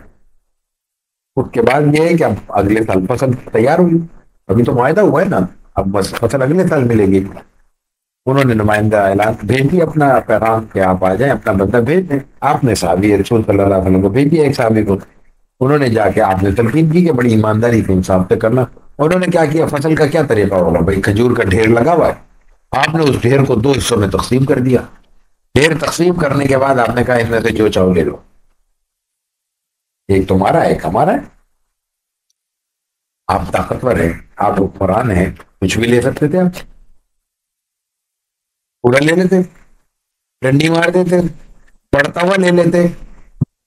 یہود یہ کہتے ہیں کہ یہ جس انصاف سے آپ نے یہ ہماری کھجوریں تقسیم کی ہیں، اسی انصاف پر آسمان و زمین قائم ہے. یہ یہود کی گواہی ہے رسول اللہ صلی اللہ علیہ وسلم کے صحابہ کے لیے. تو انصاف ایک مسلمان کی حیثیت سے، عدل ایک مسلمان کی حیثیت سے وہ ہونا چاہیے، وہ مطلوب ہے کہ اس وقت کا سب سے بڑا دشمن یہ گواہی دے کہ باقی باتیں سب اپنی جگہ، ہمارے جھگڑے اختلاف چلتے رہیں گے، ہیں یہ منصف لوگ، انصاف پسند لوگ ہیں، یہ بےایمانی نہیں کرتے، بدعنوانی ان کے ہاں نہیں پائی جاتی. غزوہ خیبر کے بعد آپ علیہ الصلوۃ والتسلیم نے پھر اگلے سال عمرہ قضا ادا کیا ہے. عمرہ قضا کی وہی روایت ہے کہ آپ علیہ الصلوۃ والتسلیم نے صرف وہی افراد جا سکتے تھے جو اس وقت ساتھ تھے. آپ علیہ الصلوۃ والتسلیم نے کہا کہ جو پچھلے سال ہمارے ساتھ تھے وہ سب آئیں گے، ان کو آپ نے ساتھ لیا ہے، جانور ساتھ لیے ہیں، اسی طرح وہاں پہ گئے ہیں، عمرہ کیا ہے، احرام باندھا ہے، عمرہ کیا ہے، 3 دن پورے ہوئے ہیں. تو 3 دن اچھا اسلحہ انہوں نے الگ رکھوا لیا ایک طرف. 3 دن پورے ہوتے ہی انہوں نے کہا ہے کہ بھئی آپ کے 3 دن پورے ہو گئے، واپس آ جائیں. تو رسول اللہ صلی اللہ علیہ وسلم وہاں سے واپس تشریف لے گئے ہیں. یہ غزوہ خیبر سے اگلے سال کا معاملہ ہے. پھر غزوہ ذات الرقاع پیش آتا ہے. یہ غزوہ اہم ہے، لیکن بس ایک بات ہم اس کی طرف پیش کرنا چاہیں گے جس کی وجہ سے ہم نے اس کا انتخاب کیا ہے. یہ غزوہ 7 ہجری میں پیش آیا ہے. اس کو ذات الرقاع کیوں کہتے ہیں؟ اصل چیز یہ ہے، بعض لوگ روایتوں میں یہ آتا ہے کہ یہ ذات الرقاع ایک پہاڑ کا نام ہے، مطلب پہاڑ ایسا ہے جس میں ایسے دھاریاں سی نظر آتی ہیں، تو دور سے وہ ایسا لگتا ہے جیسے کچھ دھاری دار کوئی چیز ہے، اس لیے اس کا نام پڑ گیا. لیکن دوسری روایت میں حضرت ابو موسیٰ اشعری رضی اللہ تعالیٰ عنہ کہتے ہیں کہ اس وقت خیبر فتح ہو چکا ہے، مال و دولت کی مختلف غزوات میں ہم دیکھ رہے ہیں کہ مال غنیمت میں اثر آ رہا ہے. اس کے باوجود 7 ہجری تک مسلمانوں کا حال یہ ہے کہ اس جنگ کے لیے جب مسلمان روانہ ہوئے ہیں، اور روانہ اس لیے ہوئے تھے کہ قبیلہ غطفان ایک ہے، اس کی 2 شاخوں کے بارے میں علم ہوا کہ وہ مسلمانوں سے لڑنے کی تیاری کر رہی ہیں. تو اس وقت آپ علیہ الصلوۃ والتسلیم کے صحابہ جو روانہ ہوئے ہیں ان میں حالت یہ تھی کہ ایک اونٹ پر 6 افراد تھے. اس کی وجہ سے پیدل چل چل کے ان کے جوتے اور پیر پھٹ گئے. پیروں جب زخمی ہوئے ہیں تو ان پہ کپڑے لپیٹے گئے ہیں، چیچڑے لپیٹے گئے ہیں. چیچڑے کو کہتے ہیں. تو چیچڑے لپیٹے گئے، کپڑوں کی چندیاں لیر لیر پہ لپیٹی گئی ہے، جس سے پھر آپ علیہ الصلوۃ والتسلیم نے یہ سفر کیا ہے. اس لیے اس غزوے کو غزوہ ذات الرقاع کہتے ہیں. اس موقع پر حملہ دشمن سامنے آیا ہے، جان بچانے کی کوشش کی گئی ہے، حملے کی کیفیت پیدا ہوئی ہے.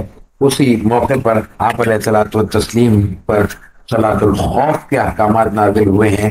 یعنی ایک وقت میں 2 جماعتیں آپ علیہ الصلوۃ والتسلیم کی ابتدا میں اس طرح پڑھی گئی ہیں کہ پوری تمام صحابہ کو آپ کی معیت اور امامت کی ابتدا بھی حاصل ہوئی، لیکن دشمن کے مقابلے میں بھی ایک صف رہی. ایک صف آئی، اس نے 2 رکعت پڑھی، پھر دوسری پڑھی، بلکہ 1 رکعت پڑھی، پھر دوسری نے آ کے 1 رکعت پڑھی اور اپنی نماز پوری کی.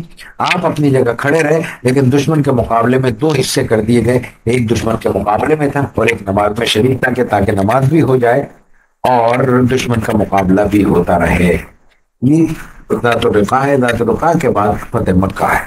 فتح مکہ کی بھی بہت سی تفصیلات ہیں، لیکن اس میں بہت زیادہ ہم تفصیل میں نہیں جائیں گے. صرف یہ تفصیل عرض کرتے ہیں کہ اس کا سبب کیا ہوا اور اس میں کیا اہم باتیں پیش آئی. جب ہم نے صلح حدیبیہ کا ذکر کیا تو اس میں یہ بات بھی موجود ہے، شرائط میں تھی کہ مختلف اطراف کے قبائل کو اس بات کی اجازت ہوگی کہ وہ دونوں فریق یعنی قریش اور مسلمانوں میں جس کے ساتھ چاہے شریک ہو جائے. تو رسول اللہ صلی اللہ علیہ وسلم کے ساتھ بنو خزاعہ شریک ہوئے. بنو خزاعہ اور بنو بکر مکے والوں کے ساتھ شریک ہوئے، پہلے سے ان کے روابط ان کے ساتھ. اس معاملے میں دونوں چاہے کہیں بھی جائیں، بالآخر ایک دوسرے کے ساتھ متفق ہو جائیں گے، اتحاد ہو جائے گا. اس لیے کہ بنو خزاعہ کے ساتھ بھی وہ مسلمانوں کے ساتھ ہی ہیں، اور بنو بکر کے ساتھ بھی مسلمانوں کے ساتھ ہیں. یعنی بنو بکر اگر قریش کے ساتھ ہے تو قریش کا مسلمانوں سے معاہدہ ہے، بنو خزاعہ مسلمانوں کے ساتھ ہے تو مسلمانوں کا قریش سے معاہدہ ہے. تو یہ چاروں قبائل بنیادی طور پر اکٹھے ہی تھے. لیکن پھر درمیان میں یہ ہوا کہ یہ دونوں قبیلے ماضی میں باہم لڑتے رہے تھے، اسی لیے اکٹھے نہیں گئے. اسی لیے جب بنو خزاعہ مسلمانوں کے ساتھ ملا تو بنو بکر مسلمانوں کے ساتھ نہیں ملے، ادھر چلے گئے ان کی دشمنی میں. یہ دونوں ماضی میں لڑتے رہے. تو اس ماضی کی لڑائی میں ایک وقت میں ایسا بھی آیا ہوا تھا کہ بنو خزاعہ کے بندے نے بنو بکر کے کو بدلہ مار دیا تھا. ان کا وہ قتل و غارت اس صلح کی وجہ سے رک گیا تھا، لیکن دلوں میں موجود تھا.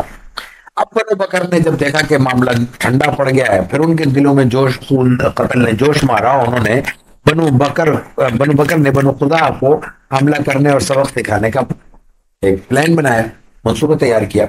اور نہ صرف یہ کہ منصوبہ تیار کیا، بلکہ یہ تک ہوا کہ قریش جو ان کے حلیف تھے انہوں نے بنو بکر کی حمایت کر دی اور بندے بھی دیے لڑنے کے لیے اور اسلحہ بھی دیا. اس کے نتیجے میں انہوں نے شب خون مارا اور ان کے بندے مارے، ان پہ حملہ کیا اور راتوں رات ان کو مار دیا.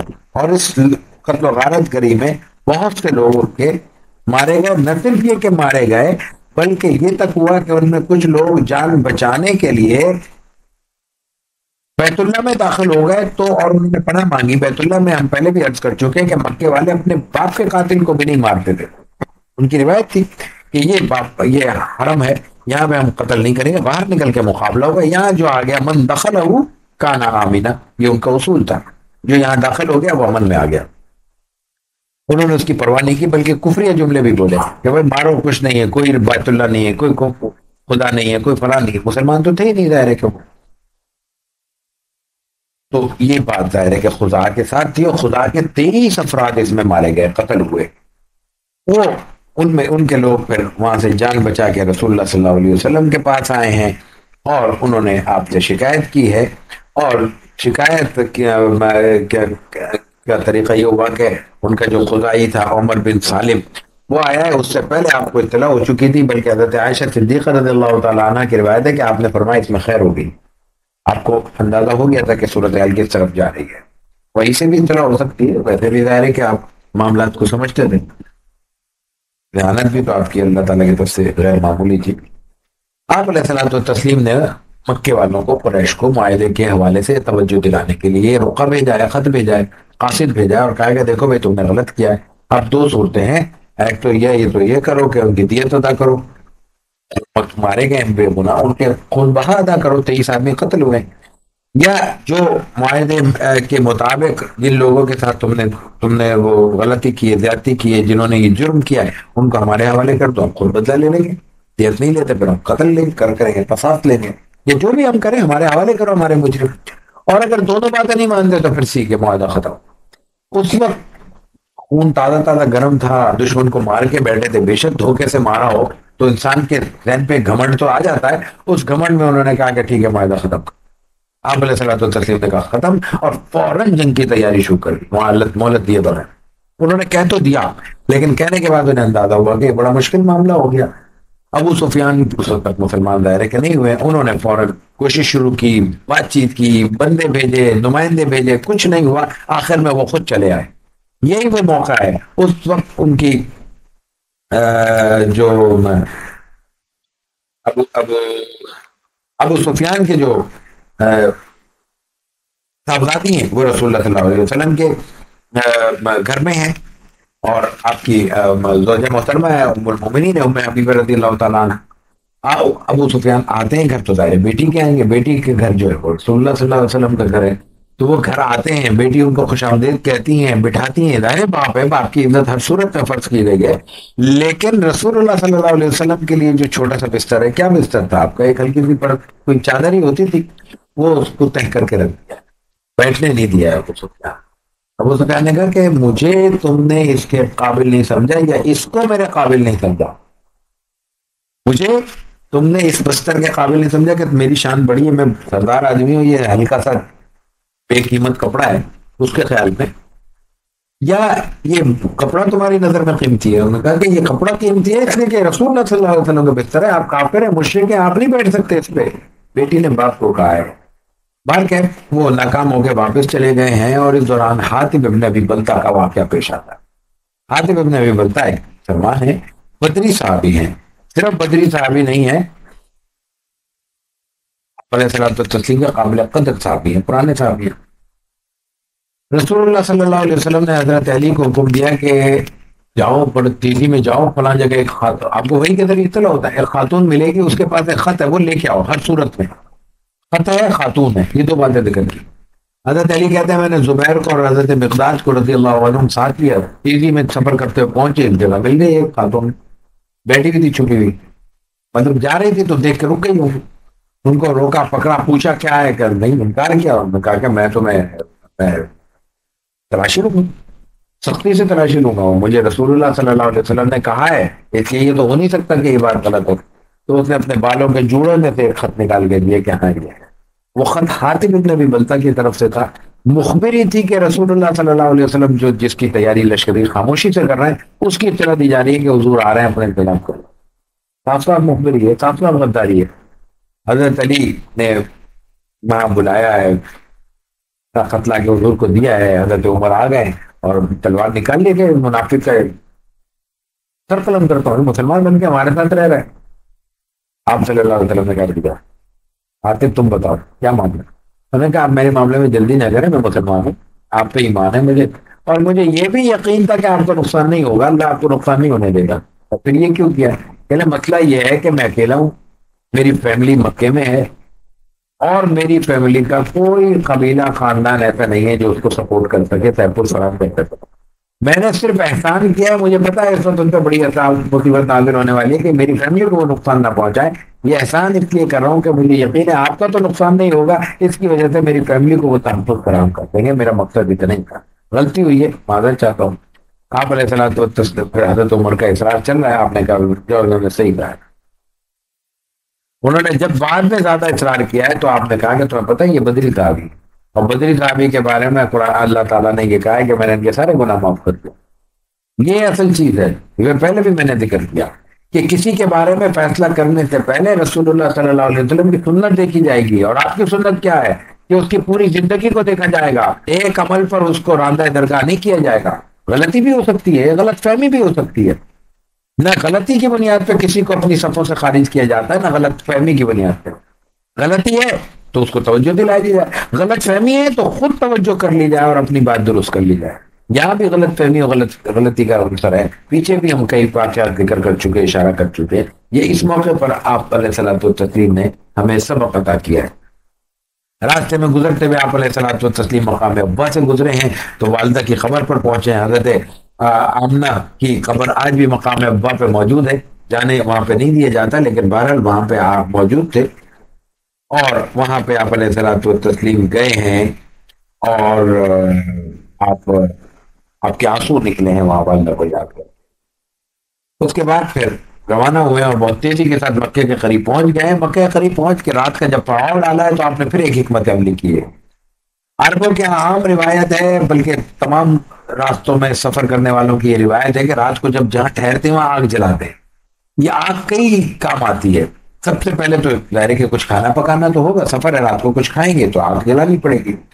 دوسری بات یہ ہے کہ اگر موسم سرد ہو تو وہ سردی کم کرنے کے، آگ تاپنے کے بھی کام آتی ہے۔ تیسری اہم چیز یہ ہے کہ زمین پر جب آپ کھلے میدان میں، جنگل میں، صحرا میں کہیں رکتے ہیں تو بہت سی چیزیں انسان کو نقصان پہنچا سکتی ہیں۔ حشرات الارض نقصان پہنچا سکتے ہیں، کچھ جانور ایسے ہوتے ہیں جو انسانوں کے لیے مضر ہو سکتے ہیں، نقصان کا سبب بن سکتے ہیں، بہت سی چیزیں ہیں، ان سب سے رکاوٹ ہو جاتی ہے، تحفظ ہو جاتا ہے آگ جلانے کی وجہ سے۔ لیکن یہ آگ جو جلائی جاتی ہے یہ ٹکڑوں میں جلائی جاتی ہے، 4 افراد، 5 افراد، 6 افراد، ایک قبیلہ، ایک قوم، ایک اپنا خیمہ، 10 افراد، 20 افراد ایک ایک ٹکڑے میں جلا لیتے ہیں۔ آپ علیہ الصلوۃ والتسلیم نے کہا کہ ہر فرد آگ جلائے گا۔ اس کا کیا مطلب ہوا؟ اب روایت تو یہ ہے کہ چھوٹے چھوٹے ٹکڑے جلائیں گے، تو اگر کہیں 100 آگ جل رہی ہے تو مطلب یہ سمجھا جائے گا کہ 500 افراد ہیں مثال کے طور پہ۔ لیکن جب یہ 10-12 ہزار کا لشکر آپ لے کے نکلے، یہ جو لشکر آپ لے کے نکلے مکے سے، مدینے سے مکے کے لیے، یہ 10 سے 12 ہزار اس کی تعداد آتی ہے، تو 10 سے 12 ہزار جب جہاں آگ جل رہی ہوگی اس کا مطلب کیا ہوگا؟ عام سمجھا جائے گا 10 ہزار آگ جل رہی ہے تو یہ تو 1 لاکھ کا مجمع ہوگا، 50 ہزار کا مجمع ہوگا، تو دشمن پر روک پڑے گا۔ اب یہ جو روب ڈالا جا رہا ہے یہ بھی کوئی مقصد نہیں ہو سکتا، بالکل مقصد ہے۔ قرآن کریم نے بھی یہ کہا ہے کہ وَأَعِدُّوا لَهُم مَّا اسْتَطَعْتُم مِّن قُوَّةٍ۔ اصل مقصد دنیا میں، واحد مقصد جو اصل ہے وہ امن ہے، لیکن امن کے قیام کے لیے بعض اوقات دشمن کو مرعوب رکھنا مقصود ہوتا ہے۔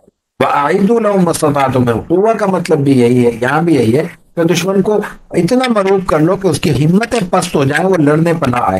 جب نہیں لڑے گا تو نہ اس کا نقصان ہوگا نہ ہمارا نقصان ہوگا۔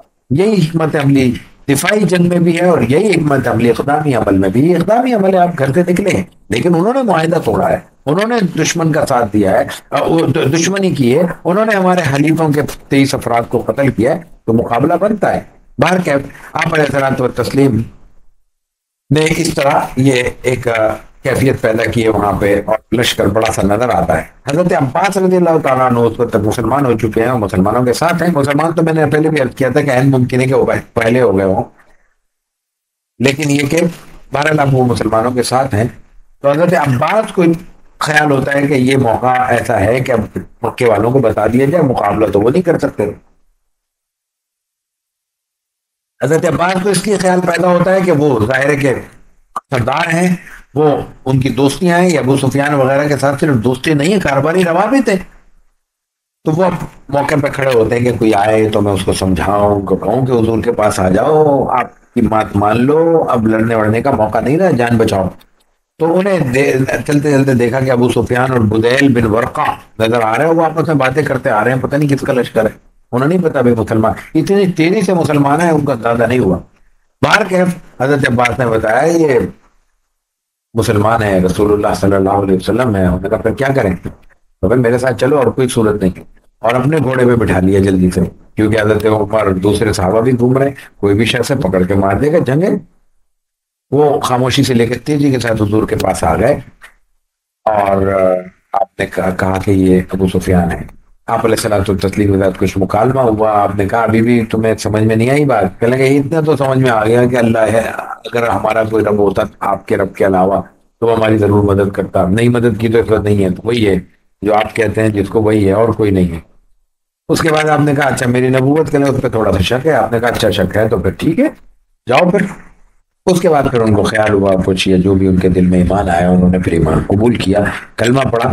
اس وقت حضرت عباس نے پھر فیور دیا، انہوں نے کہا کہ یہ سردار آدمی ہے، سردار ہے تو سردار کی حیثیت سے اس کو کوئی اعزاز دے دیں۔ اب ساری زندگی دشمنی کرنے والے شخص ہیں، اب تو خیر محترم ہے، صحابی ہیں، اس وقت تک تو دشمن تھے۔ آپ علیہ الصلوۃ والتسلیم کہتے ہیں جو ابو سفیان کے گھر میں داخل ہوگا اس کو امن ہے، اعزاز کا اعلان کر دیا۔ اور بھی پھر بعض لوگوں کے لیے اعلان کیا، یہ فوراً بھاگے ہیں اور جا کے اعلان کیا کہ گھروں کو بند کر لو اور اپنے لڑنے کا موقع نہیں ہے، مسلمان آ گئے۔ ابو سفیان نے جب یہ بات کی ہے تو ان کی بیوی ان پہ پل پڑی کہ یہ تو پاگل ہو گیا ہے، یہ تو بزدلی کا فیصلہ کر رہا ہے، کیا کریں؟ گھبرا بھی گئے ظاہر ہے کہ اس کیفیت میں۔ ابو سفیان نے کہا کہ گھر کے دروازے بند کر لو، گھر میں داخل ہو جاؤ، میرے گھر میں داخل ہو جاؤ۔ انہوں نے کہا کتنے آئیں گے تمہارے گھر میں؟ تو پھر انہوں نے کہا کہ دوسرا اعلان بھی ہے، اپنا گھر خود بند کر لو تب بھی اس کو امن ہے۔ حضور نے اعلان کیا کہ اپنے گھر کے دروازے بند کر لو تب بھی اپنے گھر بیٹھ جاؤ، ہم نہیں لڑیں گے۔ کیوں؟ وہی بات جو ہم بار بار کہہ رہے ہیں کہ لڑنا مقصود کبھی بھی نہیں رہا رسول اللہ صلی اللہ علیہ وسلم کا۔ لڑائی مسلط کی جاتی تھی تب آپ لڑا کرتے تھے، گھر میں بند ہو جاؤ، مفہوم یہ ہے کہ تم ہم سے لڑنے کو تیار نہیں ہو تو ہم بھی تمہیں معاف کر دیں گے اور تمہیں ساتھ لڑائی نہیں کریں گے۔ یہی اس وقت کیا ہے۔ حضرت خالد بن ولید کو آپ نے نشیب کے حصے سے مکے میں داخل کیا ہے اور یہ کہا کہ لڑنا نہیں۔ جھڑپ ہوئی ہے تو ابھی آپ نے سوال کیا کہ کیوں جھڑپ ہوئی، انہوں نے بتایا انہوں نے حملہ کیا تھا، ہم نے کہا ٹھیک ہے۔ بہرحال اس کے بعد پھر آپ علیہ الصلوۃ والتسلیم مکے میں داخل ہو گئے ہیں۔ داخل ہونے کے بعد آپ علیہ الصلوۃ والتسلیم بیت اللہ کی طرف آئے ہیں، بیت اللہ میں آپ نے صفائی کروائی ہے، بتوں کو توڑا ہے، اور اس کے بعد پھر آپ علیہ الصلوۃ والتسلیم داخل ہوئے ہیں، طواف کیا ہے۔ طواف کرنے کے بعد آپ کعبے میں داخل ہوئے ہیں۔ صرف کعبے میں داخل نہیں ہوئے، وہاں پہ آپ نے خطبہ ارشاد فرمایا ہے، اندر کعبے میں داخل ہو کے بھی آپ نے نمازیں ادا کی ہیں، اور اس وقت پھر آپ نے اذان دلوائی ہے۔ اذان دلانے کے لیے ظہر کا وقت ہے، حضرت بلال کو حکم دیا ہے کہ بیت اللہ کی چھت پہ چڑھ کے اذان دو۔ کیا منظر ہوگا جب وہی بلال ان کو اسی بیت اللہ کے سامنے فرش پر، ننگے فرش پر، جسم پر شدید گرمی میں بڑے بڑے پتھر رکھ کر ایذا دی جاتی تھی، ان کے جسم کی چربی پگھلائی جاتی تھی، اسی بلال کو اسی عرب سرزمین پر رہنے والوں نے انہیں یہ عذاب دینے والوں اور ان کی اولاد نے دیکھا ہوگا کہ وہ بیت اللہ کی چھت پہ کھڑے ہو کے وہی جملہ کہہ رہے ہیں جس کی بنیاد پہ ان کو یہ عذاب دیا جاتا ہے، اللہ اکبر اللہ اکبر۔ اور رسول اللہ صلی اللہ علیہ وسلم کی شان دیکھیے، کسی کو بھی کھڑا کر سکتے تھے، بلال کو کھڑا کیا ہے، حق بحقدار رسید جس نے سب سے زیادہ وفاداری کی ہے، اسی کو اس وفاداری کے نتیجے میں انعام دیا جا رہا ہے کہ بیت اللہ کی چھت پہ کھڑے ہو کے اللہ کا کلمہ یہاں بنا۔ ظاہر حضرت بلال یہاں کے مؤذن نہیں ہے، وہ تو ان کو تو اعزاز ملا ہوا ہے مدینہ منورہ میں مسجد نبوی کا، اس موقع پر ان کو اعزاز دینا مقصود تھا، لوگوں کو دکھانا مقصود تھا کہ اگر کوئی شخص ساتھ دیتا ہے، وفاداری نبھاتا ہے، احسان کرتا ہے تو اس کو اللہ کی طرف سے ایسے اجر دیا جاتا ہے۔ پھر اس موقع پر عثمان بن طلحہ کلید بردار کعبہ ہیں، وہ آئے ہیں، وہ بھی اسلام لے آئے ہیں، ان سے چابی لے لی ہے آپ علیہ الصلوۃ والتسلیم نے۔ اللہ تعالیٰ کی طرف سے حکم آیا ہے کہ یہ امانتوں کا معاملہ ایسا ہے کہ ان اللہ یامرکم ان تؤدوا الامانات الی اہلھا، امانتیں امانت داروں کے حوالے کی جائیں، آپ فوراً ان کو بلایا ہے اور ان کے حوالے کیا ہے، نہ صرف کنجی حوالے کی ہے بیت اللہ کی، بلکہ یہ اعلان کیا ہے کہ قیامت تک تمہارے خاندان میں رہے گا۔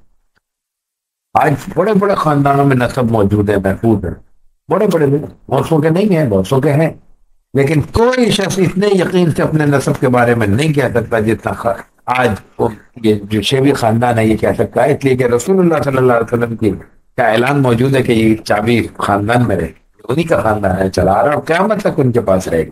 اور صرف یہ نہیں فرمایا، بادشاہوں کا اپنا مزاج، طاقت کا اپنا ایک نشہ ہوتا ہے، اس سے بچانے کے لیے کیا حکمت عملی کی، آپ نے اعلان کر دیا کہ جو ان سے چابی لے گا وہ ظالم ہوگا۔ دنیا کا ظالم ترین شخص بھی یہ نہیں چاہتا کہ رسول اللہ صلی اللہ علیہ وسلم کی زبان سے اس کو ظالم قرار دیا جائے، تو اپنے آپ کو ظلم کی اس تہمت سے بچانے کے لیے لوگ لیتے ہیں۔ تاریخ میں یہ باتیں خاموش رہیں گی، یہ باتیں ریکارڈ پہ نہیں آئیں گی، لیکن کئی بار ان کے خاندان سے چابی لی گئی ہے، ان کی تاریخ ان کے خاندان میں موجود ہے، وہ نجی گفتگو میں بتاتے بھی ہیں، مدتیں بھی بتاتے ہیں، کئی کئی مہینے ان کے پاس چابی نہیں رہی، لیکن پھر کسی نے مدد دی کہ اگر یہ بات لیک ہو گئی، میڈیا میں آ گئی، تو سب صاحب تمہیں دنیا کہے گی یہ ظالم ہے، اس سے بچو۔ اس موقع پر آپ نے مکے میں عتاب کو ولی مقرر کیا ہے، اور ابو محذورہ کو اپنی جگہ مکہ مکرمہ میں اذان کے لیے مقرر کیا، یعنی مؤذن مقرر کیا۔ حضرت عتاب بن اسید 18-19 سال کی عمر ہے ان کی۔ مکے کی اسٹریٹجک پوزیشن دیکھیے، صورتحال دیکھیے، ان کی اہمیت دیکھیے، اور اندازہ کیجئے کہ رسول اللہ صلی اللہ علیہ وسلم وہاں پہ ان کو اپنا جانشین مقرر کر رہے ہیں۔ 18-19 سال کے نوجوان پہ اعتماد کر رہے ہیں رسول اللہ صلی اللہ علیہ وسلم۔ اور ابو معذورہ کا تو رضی اللہ تعالیٰ عنہ معاملہ ان سے بھی مختلف، وہ بھی بچے ہیں، نوجوان ہیں، وہ جب اذان ہو رہی تو اذان کی نقل کرتے ہیں، مسلمان نہیں ہے۔ اذان کی نقل جو کر رہا ہے مسلمان تو ہو نہیں سکتا، مسلمان نہیں ہے۔ آپ علیہ الصلوۃ والتسلیم کو اطلاع ملتی ہے، آپ ان کو بلا لیکن خوفزدہ ہوئے ہوں گے، آپ کی نرمی کو دیکھ کے آ گئے۔ مجھے بتائیے ہم کیا کریں گے اگر کوئی ہمارے سامنے اذان کی نقل کر رہا ہو؟ آپ علیہ الصلوۃ والتسلیم نے کہا آرام سناؤ، اب وہ آہستہ آہستہ آواز سے ڈر رہا ہے نا، آپ کہتے ہیں زور سے بولو۔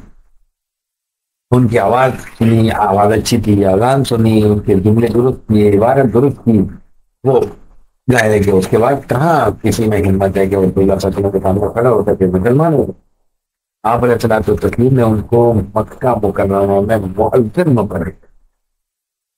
یہ اس کے بعد تاحیات وہاں پہ مؤذن رہی۔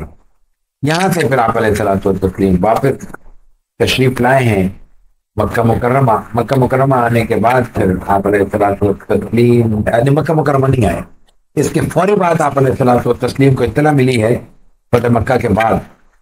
فتح مکہ پہ ایک بات اور عرض کرنا چاہ رہا ہوں، وقت بہت تیزی سے گزر رہا ہے اس لیے میں چیزیں ذرا شارٹ کر رہا ہوں۔ فتح مکہ کے موقع پر آپ نے تمام اس وقت کے لوگوں کو آزاد کیا۔ اذهبوا لا تثریب علیکم اليوم اذهبوا فانتم الطلقاء۔ یہ طلقاء کی اطلاع اس موقع پہ یادگار ہے اور استعمال ہوتی ہے۔ طلقاء کہتے ہیں آزاد کردہ لوگوں، غلاموں کا کہتے ہیں۔ تو جب آپ علیہ الصلوۃ والتسلیم نے مکے کو فتح کر لیا تو سب غلام ہو گئے نا آپ کے، سب آپ بیچ سکتے ہیں، فروخت کر سکتے ہیں آپ۔ لیکن آپ نے جب خطبہ دیا ہے تو مکے والوں کی بھی دیانت دیکھیے۔ آپ نے پوچھا میں تمہارے ساتھ کیا کرنے والا ہوں؟ انہوں نے کہا کہ آپ کریم ابن کریم ہیں، آپ کیا کریں گے ہمیں پتہ ہے، آپ نے معاف ہی کرنا ہے۔ یہ ہے موقع کی، یہ ذہانت ہے مکے والوں، معاملہ فہمی ہے مکے والوں کی، آپ صلی اللہ علیہ وسلم کی شخصیت شناسی ہے، اور اس کا ایمان بھی آخر میں شامل ہو گیا۔ آپ علیہ الصلوۃ والتسلیم نے کہا کہ لا تثریب علیکم اليوم اذهبوا فانتم الطلقاء، جاؤ تم سب آزاد ہو۔ تو آپ علیہ الصلوۃ والتسلیم نے خطبہ، بڑا طویل خطبہ دیا ہے، بہت سارے احکامات دیے ہیں، لیکن ان کو آزادی کا معجزہ سنایا ہے اور سب کو آزاد کر دیا۔ یہاں سے آپ جب یہاں موجود ہیں تو آپ کو اطلاع ملی ہے کہ مالک بن عوف نے مختلف قبائل کو، حوازن کی اور حنین یا اس کی ثقیف کی شاخوں کو جمع کر کے ایک جتھا تیار کیا، لڑائی کی تیاری، اور بڑا لشکر ہے 10-12 ہزار کا۔ یہ وہی طائف والے ہیں۔ اب یہ طائف کی قسمت بدل رہی ہے۔ آپ علیہ الصلوۃ والتسلیم نے لشکر تیار کیا، روانہ ہو گئے حنین کے غزوے کے لیے۔ اس موقع پر بھی ایک چھوٹی سی بات پیش آتی ہے، مسلمانوں کا لشکر اس وقت بڑا ہے، 10-12 ہزار تو پہلے یہی تھے، پھر یہاں لئے مسلمان ہوئے، اطراف کے قبائل شامل ہوئے، تو 14-15 ہزار مسلمان، 12 ہزار 14 ہزار مسلمان مختلف روایتوں کے مطابق آ جاتے ہیں۔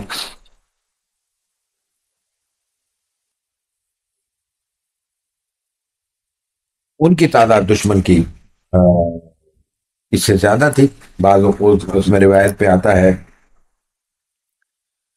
کہ 20 ہزار کے قریب کا لشکر تھا۔ بہرحال تو مسلمانوں نے اس وقت اپنے آپ کو زیادہ محسوس کیا ہے، جس کو کہہ سکتے ہیں کہ ہم اترانے کی ایک کیفیت پیدا ہوئی۔ وہی معاملہ گڑبڑ ہو گیا، مسلمان وہاں سے نکلے ہیں، لڑائی شروع ہوئی ہے، لیکن اس لڑائی میں مسلمانوں کے ایک دفعہ صف بندی کے بعد مسلمانوں پہ اچانک جو حملہ ہوا ہے، مسلمانوں کے پیر پھسل گئے، مسلمان پستہ ہو گئے، رسول اللہ صلی اللہ علیہ وسلم تنہا رہ گئے۔ ایک موقع ایسا ہے اس وقت جب آپ علیہ الصلوۃ والتسلیم تنہا رہ گئے ہیں، تو پھر آپ کے ساتھ اندازہ ہوتا ہے، بعض روایتوں میں آتا ہے کہ صرف 12 افراد تھے۔ اس وقت آپ علیہ الصلوۃ والتسلیم نے پھر صحابہ کو اکٹھا کیا ہے اور ان کو دعوت دی ہے، دوبارہ اپنی طرف بلایا ہے۔ حضرت حمزہ حضرت عباس رضی اللہ تعالیٰ عنہ آپ کے ساتھ تھے، انہوں نے ایک ایک کو آواز دینا شروع کی ہے، پھر لوگ اکٹھا ہونا شروع ہوئے ہیں، اور اس کے بعد پھر اللہ تعالیٰ کی طرف سے پھر مدد آئی ہے، اور پھر وہی کیفیت پیدا ہوئی ہے جو اس سے پہلے ہم غزوہ بدر میں کہہ چکے ہیں۔ قرآن کریم کہتا ہے کہ ثم انزل اللہ سکینتہ علی رسولہ وعلی المؤمنین وانزل جنودا لم تروها، ان پہ سکینت نازل کی ہے، یعنی ان کے دلوں میں خوف اور ایک گھبراہٹ کی کیفیت دور ہو گئی، اور ان پہ لشکر کے لشکر آسمان سے نازل ہوئے ہیں۔ اور اس کے بعد آپ علیہ الصلوۃ والتسلیم نے مٹھی پر خاک پھینکی ہے، جس سے ان کے، اور یہ کہا ہے کہ شاہت الوجوہ، ان کے چہرے بگڑ گئے، تباہ ہو گئے، خراب ہو گئے۔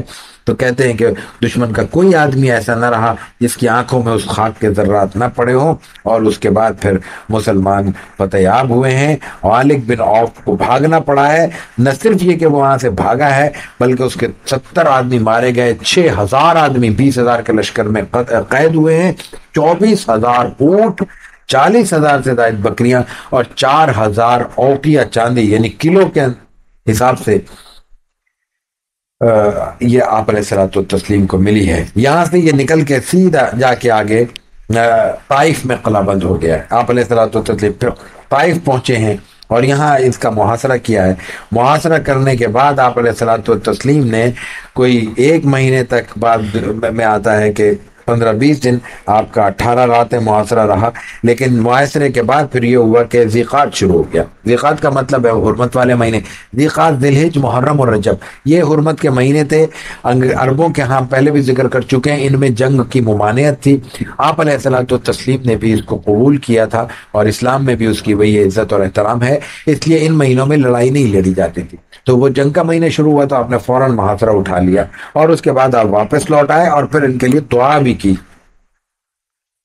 اس کے بعد آپ علیہ الصلوۃ والتسلیم جب واپس آئے ہیں تو پھر ان میں اور بہت سارے قیدی حنین کے موجود تھے، وہ تو آپ کے ساتھ ہی تھے، کیونکہ میں 1-2 باتیں عرض کرتا ہوں۔ تو پھر مالک بن عوف کی طرف سے آپ علیہ الصلوۃ والتسلیم کو پیغام ملا ہے، اور ان میں اس کے خاندان کے لوگ بھی گرفتار ہوئے تھے۔ آپ علیہ الصلوۃ والتسلیم نے حکم دیا کہ مالک کے خاندان کے ساتھ اچھا سلوک کیا جائے۔ پھر اسی دوران خوازن کے لوگ آئے، اور انہوں نے آ کے آپ کے ساتھ اپنے خاندانی روابط بیان کیے۔ یہ لوگ کون تھے؟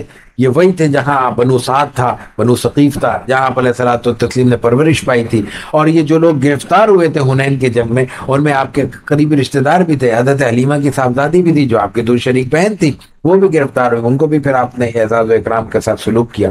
تو انہوں نے آپ کے ساتھ رشتہ داری دکھائی، رشتہ داری کا اظہار کیا۔ آپ علیہ الصلوۃ والتسلیم نے سب کو آزاد کر دیا، اور اس وقت آپ علیہ الصلوۃ والتسلیم نے آزادی کے لیے، لیکن یہ جو انصار تھے ان کو پہلے اعتماد میں لیا، اس کے بعد آپ علیہ الصلوۃ والتسلیم نے ان کو آزاد کیا ہے۔ یہ انصار کے ساتھ جو آپ کی گفتگو ہے یہ بھی بڑی دلچسپ ہے۔ رسول اللہ صلی اللہ علیہ وسلم نے جب کچھ لوگوں کو مال غنیمت میں سے ضرورت کے تحت، نئے لوگوں کو جو مکے والے تھے، جو ابھی مسلمان ہوئے تھے، تالیف قلب کے طور پہ، مؤلفۃ القلوب کی ایک اصطلاح قرآن کریم میں آتی ہے، اس کا مفہوم یہی ہے کہ ایسے لوگ جن کو کسی بھی حوالے سے جن کے دل جیتنے کی ضرورت ہو، ان کی مدد کی جا سکتی ہے، ان کو کچھ مال دیا جا سکتا ہے۔ تو رسول اللہ صلی اللہ علیہ وسلم نے اس حوالے سے ان کی مدد کی، ان کو دیا۔ تو انصار کے جو پرانے لوگ تھے جنہوں نے مسلمانوں کے لیے مسلسل قربانیاں دی تھی، اسلام کے لیے قربانیاں دی تھی، ان میں سے کچھ کو احساس ہوا، یہ فطری احساس ہے کہ ہم پرانے لوگ ہیں، آپ نے ہمیں چھوڑ دیا، یہ نئے لوگ ہیں، ان کو آپ دے رہے ہیں، یہ مکے والے ہیں، شاید آپ اس لیے ان کو دے رہے ہیں۔ نوجوانوں میں یہ خیال پیدا ہو سکتا تھا۔ آپ علیہ الصلوۃ والتسلیم کو علم ہوا تو آپ نے ایک خطبہ دیا۔ آپ علیہ الصلوۃ والتسلیم کی زندگی کا اس سے بڑا جذباتی خطبہ اور نہیں ہے، ایسا لگا دل کھول کر رکھ دیا آپ علیہ الصلوۃ والتسلیم نے۔ میں اس لیے وقت کی زیادتی کے باوجود میں اس کو تھوڑا سا بیان کرنا چاہتا ہوں۔ آپ نے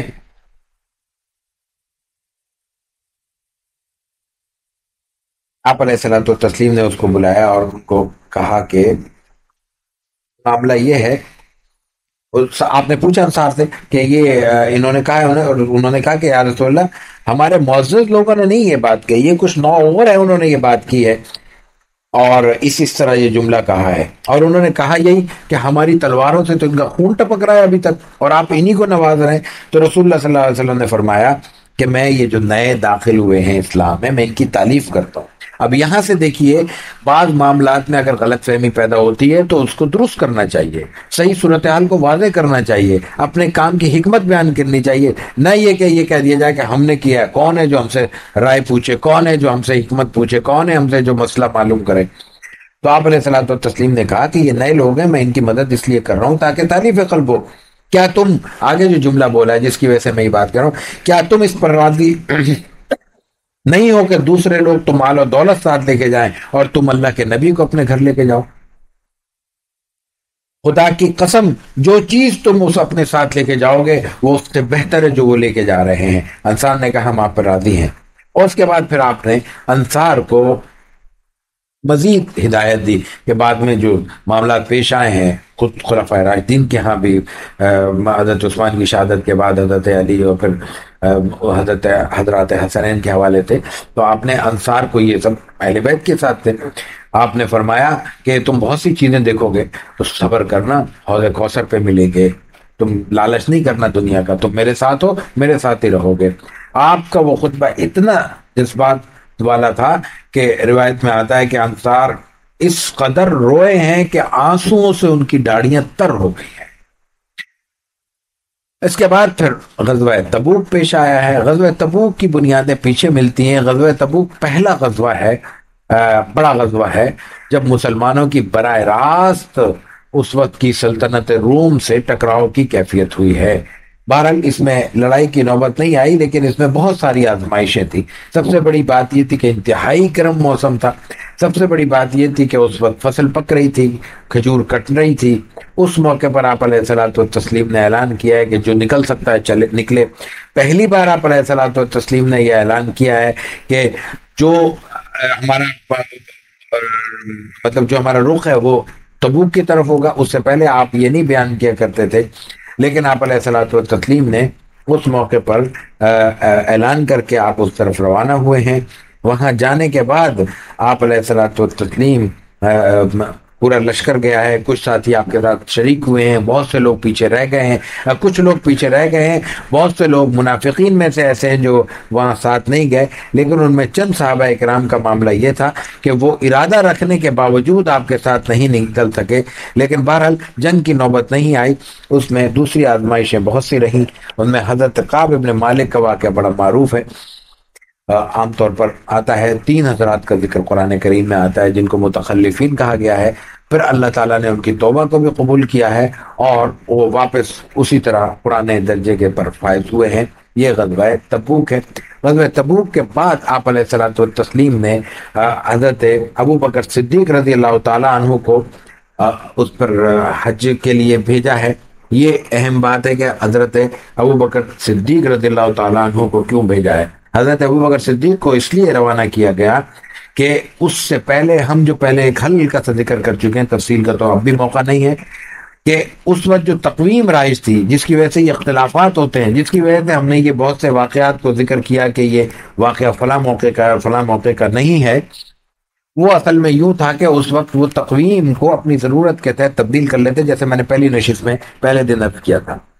میلے وغیرہ متعین کرنے ہوتے تھے، جنگیں لڑنی ہوتی تھی، جنگوں میں یہ 4 مہینے شامل ہو جاتے تھے، تو جنگوں میں پھر ان کو دشواری پیش آتی تھی، تو وہ یہ کرتے تھے کہ کہہ دیتے تھے بھئی یہ جو ابھی رجب آ رہا ہے یہ رجب ہم 2 مہینے کے بعد اٹھا کے ڈالتے ہیں، یہ جو ابھی محرم آ رہا ہے یہ ہم 3 مہینے کے بعد اس کو شفٹ کر دیتے ہیں، منتقل کر دیتے ہیں۔ یہ طاقتور قبائل کرتے تھے، مجبور ہو جاتے تھے چھوٹے قبائل، اس کے نتیجے میں مہینے آگے پیچھے ہو گئے تھے۔ مہینے آگے پیچھے ہونے کی وجہ سے ان کا کیلنڈر تو چل رہا تھا لیکن وہ اللہ کی تقویم کے مطابق درست جگہ پر نہیں تھا۔ آپ علیہ الصلوۃ والتسلیم کو اس کا علم تھا، ظاہر ہے کہ وہی سے ہوا ویسے ہوا جیسے بھی ہوا، آپ کو علم ہے۔ تو حجۃ الوداع کے موقع پر جو حجۃ الوداع ہو رہا ہے وہ اپنی جگہ پہ ہو رہا ہے، لیکن حجۃ الوداع 9 میں ہے، 8 میں جو حجۃ الوداع ہو رہا ہے، 8 میں جو حضرت ابو بکر صدیق کا حج ہو رہا ہے، اس سے پہلے تو فتح مکہ نہیں ہوئی۔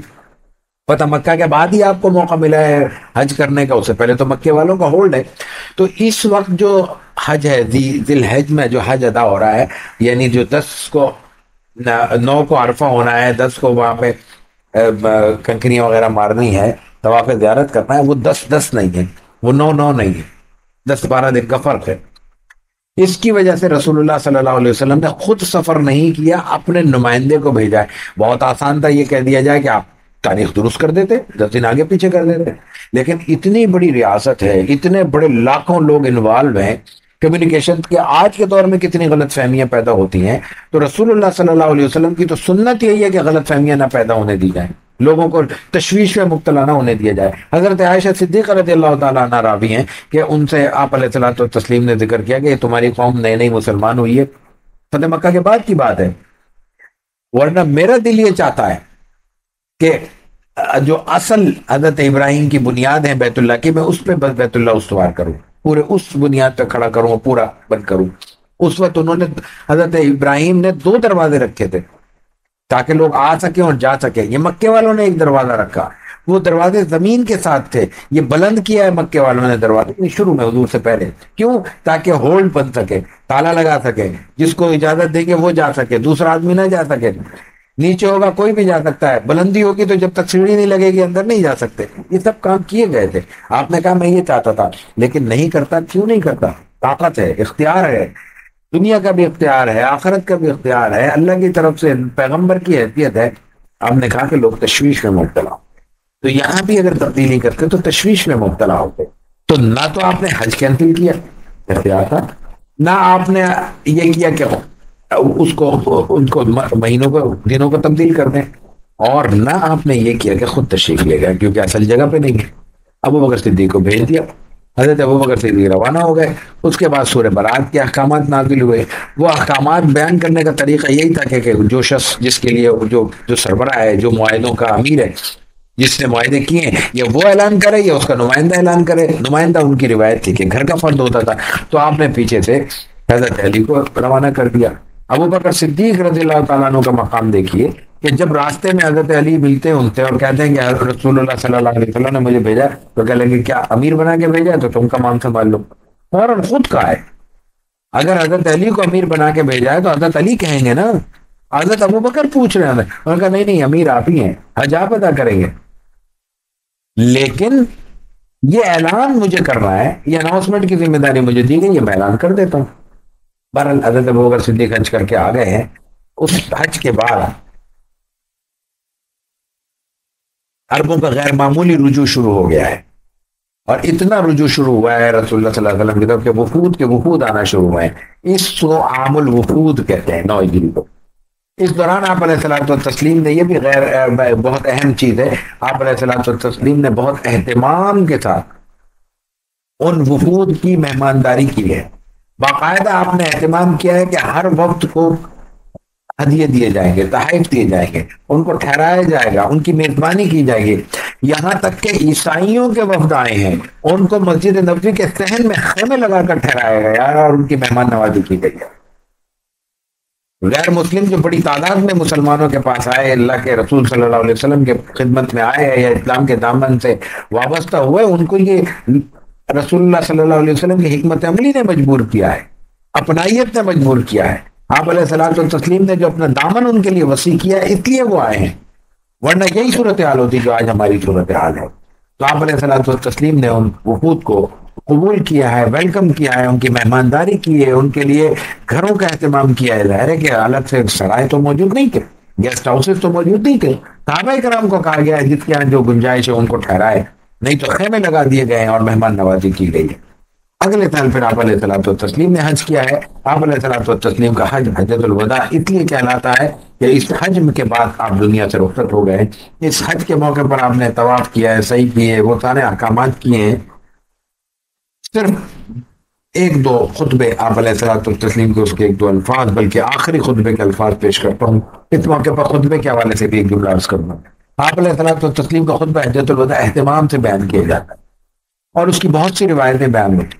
ان روایتوں میں بعض اوقات ایک دوسرے سے باتیں ٹکرا رہی ہوتی ہیں، ایک متن میں کچھ روایتیں ہوتی ہیں، دوسرے میں کچھ اور ہوتی ہیں، ایک شخص چھاپتا ہے کوئی اور بات کہتا ہے، دوسرا کوئی اور بات کہتا ہے۔ اس کی وجہ ہے آپ علیہ الصلوۃ والتسلیم 26 تاریخ کو روانہ ہوئے ہیں، 26 ذی-القعدہ کو، اور 13-14 تاریخ تک مسلسل آپ نے روزانہ خطبے دیے ہیں سوائے سفر کے چند روز کے۔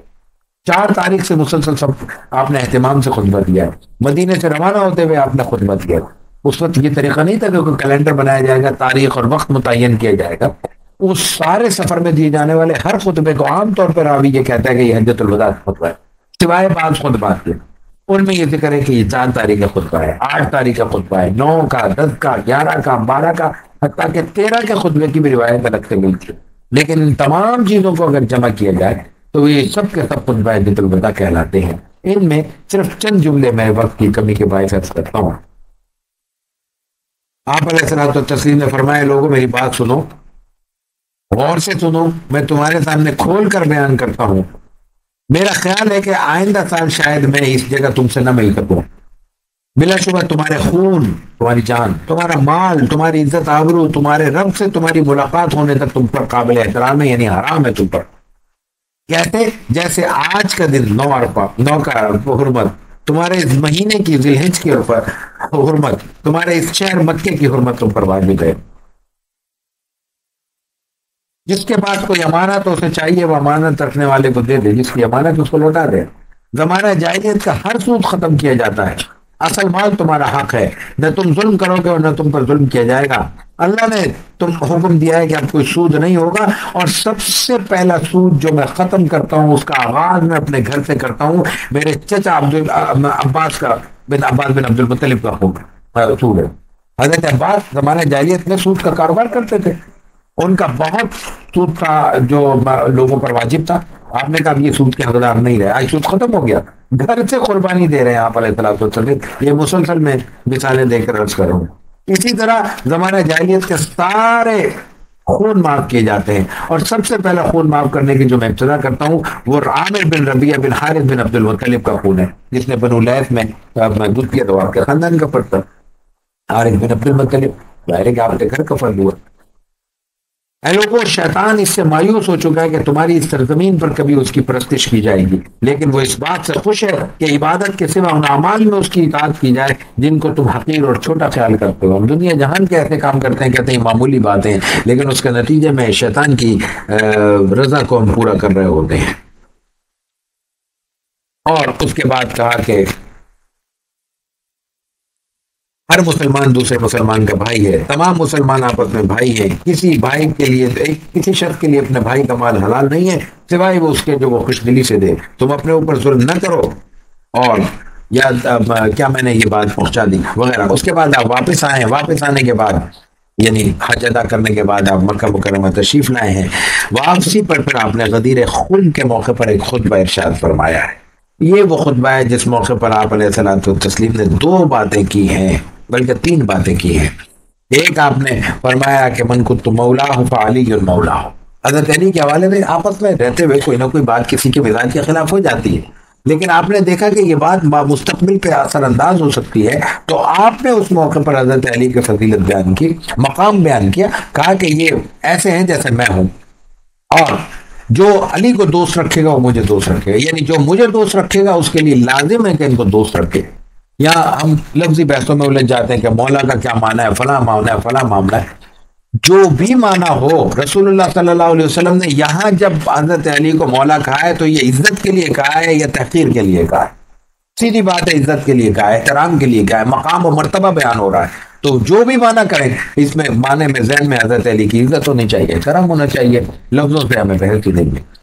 اس کے بعد یہ تو ایک معاملہ تھا۔ دوسرا آپ نے اس موقع پہ فرمایا کہ شاید میرے پاس میرے رب کا قاصد آنے والا ہے، یعنی موت کا فرشتہ، میں اس کو قبول کر لوں گا، اور میں تم میں 2 چیزیں چھوڑے جا رہا ہوں۔ اس موقع پر آپ نے فرمایا ہے، یہ 2 الگ الگ روایتیں ہیں، دونوں درست ہیں، دونوں باتیں آپ نے فرمایا کہ ترکت فیکم مستقلین کتاب اللہ و سنتی، اور دوسری جگہ اس موقع پر جو آپ نے فرمایا وہ کتاب اللہ و عترتی۔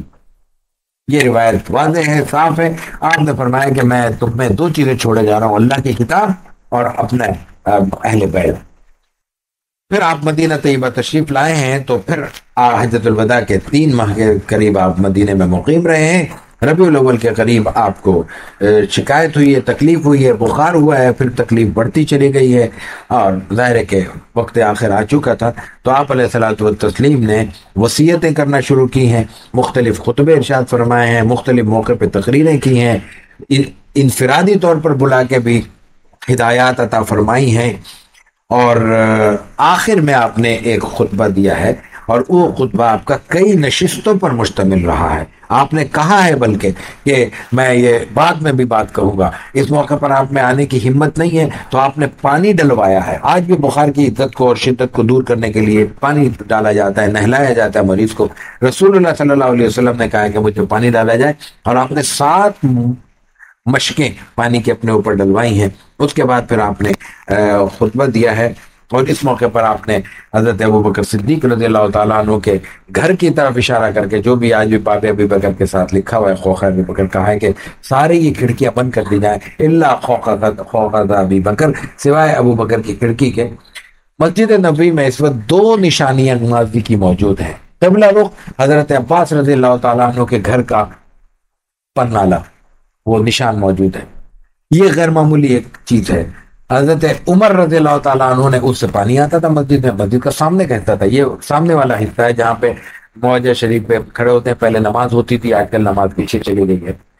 تو یہاں پہ ظاہر ہے کہ مسجد میں پانی آتا تھا، چھت پہ بارش ہوتی تھی، حضرت عمر نے نکال دیا. حضرت عمر کا مزاج یہی تھا کہ وہ تو قومی مسئلے ہوتے دیکھتے تھے. دوسری طرف حضرت عباس ہے، اس کی جلالت شان کو کون پہنچ سکتا ہے. حضرت عباس نے جا کے خلیفۃ المسلمین سے اختلاف کر دیا. انہوں نے کہا تمہیں پتہ ہے یہ کتنے کیا ہے، یہ میرا یہ پرنالا ہے اور رسول اللہ صلی اللہ علیہ وسلم نے لگایا تھا، اور اس طرح لگایا تھا کہ مجھے حکم دیا تھا کہ میرے کندھے پہ کھڑے ہو کے چلو. میں حضور کے اوپر سوار ہوا تھا تو میں نے یہ پرنالا لگایا تھا. وہ حضرت عمر رو پڑے. انہوں نے کہا کہ آپ فوراً آئیں. خود نیچے کھڑے ہوئے کہ میرے کندھے پہ کھڑے ہوں اور اب آپ لگائیں. اس کا نشان موجود ہے. ایک تو یہ نشان ہے. دوسرا سیدھے ہاتھ کی جانب جہاں سلام کے لیے داخل ہوتے ہیں اس کے بعد ادھر آتے ہوئے دوسرا غالباً دروازہ، بڑا دروازہ بنتا ہے باب ابی بکر، وہاں خوخ ابو بکر ہے. یہ حضرت ابو بکر کا گھر کی جگہ تھی. یہاں ان کا حجرہ تھا، مکان تھا. حجرے کا مطلب وہی اس وقت کے مکان تھے. تو اس وقت جب مسجد نبوی ابتدا میں بنی تھی تو ان میں ہر شخص نے اپنے گھر کی کھڑکیاں مسجد نبوی کی طرف رکھی تھی کہ نماز کے لیے بس ایک قدم اٹھایا داخل ہو گئے، جیسے رسول اللہ صلی اللہ علیہ وسلم داخل ہوتے تھے. لیکن جب مسجد میں توسیع ہوتی جا رہی ہے اور مسائل بڑھتے جا رہے ہیں، اب ہر ایک کی اگر کھڑکی ہوگی تو مسجد ڈسٹرب ہوگی، نمازیوں کو دشواری پیش آئے گی. تو آپ نے کہا کہ سب بند کر دو سوائے ابو بکر کے. ابو بکر کی فضیلت بھی بیان کی، اور بھی آپ نے اسی موقع پر کہا کہ سب کے احسان چکا دیے، اس کا احسان میں نہیں چکا سکتا، یہ اللہ ہی ادا کرے گا میری طرف سے. لیکن ایک اس کی حکمت بھی تھی. آپ علیہ الصلوۃ والتسلیم کے بعد آپ کا نائب بننا ہے، آپ کی ذمہ داری کرنی ہے. تو اس حیثیت میں آپ کو زیادہ ضرورت پیش آئے گی مسجد نبوی میں آنے کی، جیسا کہ آپ علیہ الصلوۃ والتسلیم کو زیادہ ضرورت ہوتی تھی. بہت عجلت میں بھی آنا پڑ سکتا ہے، تو اس لیے ان کی کھڑکی چھوڑی جائے، باقی سب کھڑکیاں بند کر دی جائے. اس کے بعد پھر آپ نے ایک اور خطبہ ارشاد فرمایا. اس میں نماز کے دوران بھی ہوا ہے کہ آپ علیہ الصلوۃ والتسلیم نماز پڑھ رہے ہیں، نماز نہیں پڑھ سکتے مسجد نبوی میں آ کے، تو آپ نے کہا ہے کہ حضرت ابو بکر کو اشارہ کرو، وہ آئے، انہوں نے نماز پڑھائی. پھر اس میں ایک اور واقعہ بھی ہوا ہے. ایک بار ایسا ہوا ہے کہ ابو بکر صدیق حکم کے مطابق نماز پڑھا رہے ہیں. رسول اللہ صلی اللہ علیہ وسلم کو تھوڑی سی ہمت ہوئی ہے، آپ نے پردے سے جھانکا ہے تو نماز ہو رہی ہے. ابو بکر صدیق کو اندازہ ہو گیا، آپ نے اشارہ کیا کہ پڑھو. آپ علیہ الصلوۃ والتسلیم آگے تشریف لے آئے. ابو بکر صدیق پیچھے ہو گئے. حضور نے کہا ہے کہ تم امامت کراؤ. ابو بکر صدیق نے امامت نہیں کی. رسول اللہ صلی اللہ علیہ وسلم بیٹھے ہوئے ہیں، صحابہ کرام کھڑے ہوئے ہیں. آپ علیہ الصلوۃ والتسلیم نے بیٹھ کے نماز پڑھائی ہے. آپ کی اقتدا ابو بکر نے لی ہے. ابو بکر نے پھر یوں کہہ سکتے ہیں کہ تکبیر کہی ہوگی، اور پھر صحابہ کرام نے حضرت ابو بکر کی اقتدا کرتے ہوئے پوری نماز ادا کی. یہ بھی ایک واقعہ پیش آیا ہے. اور پھر آپ نے خطبہ ارشاد فرمایا بالکل آخر میں.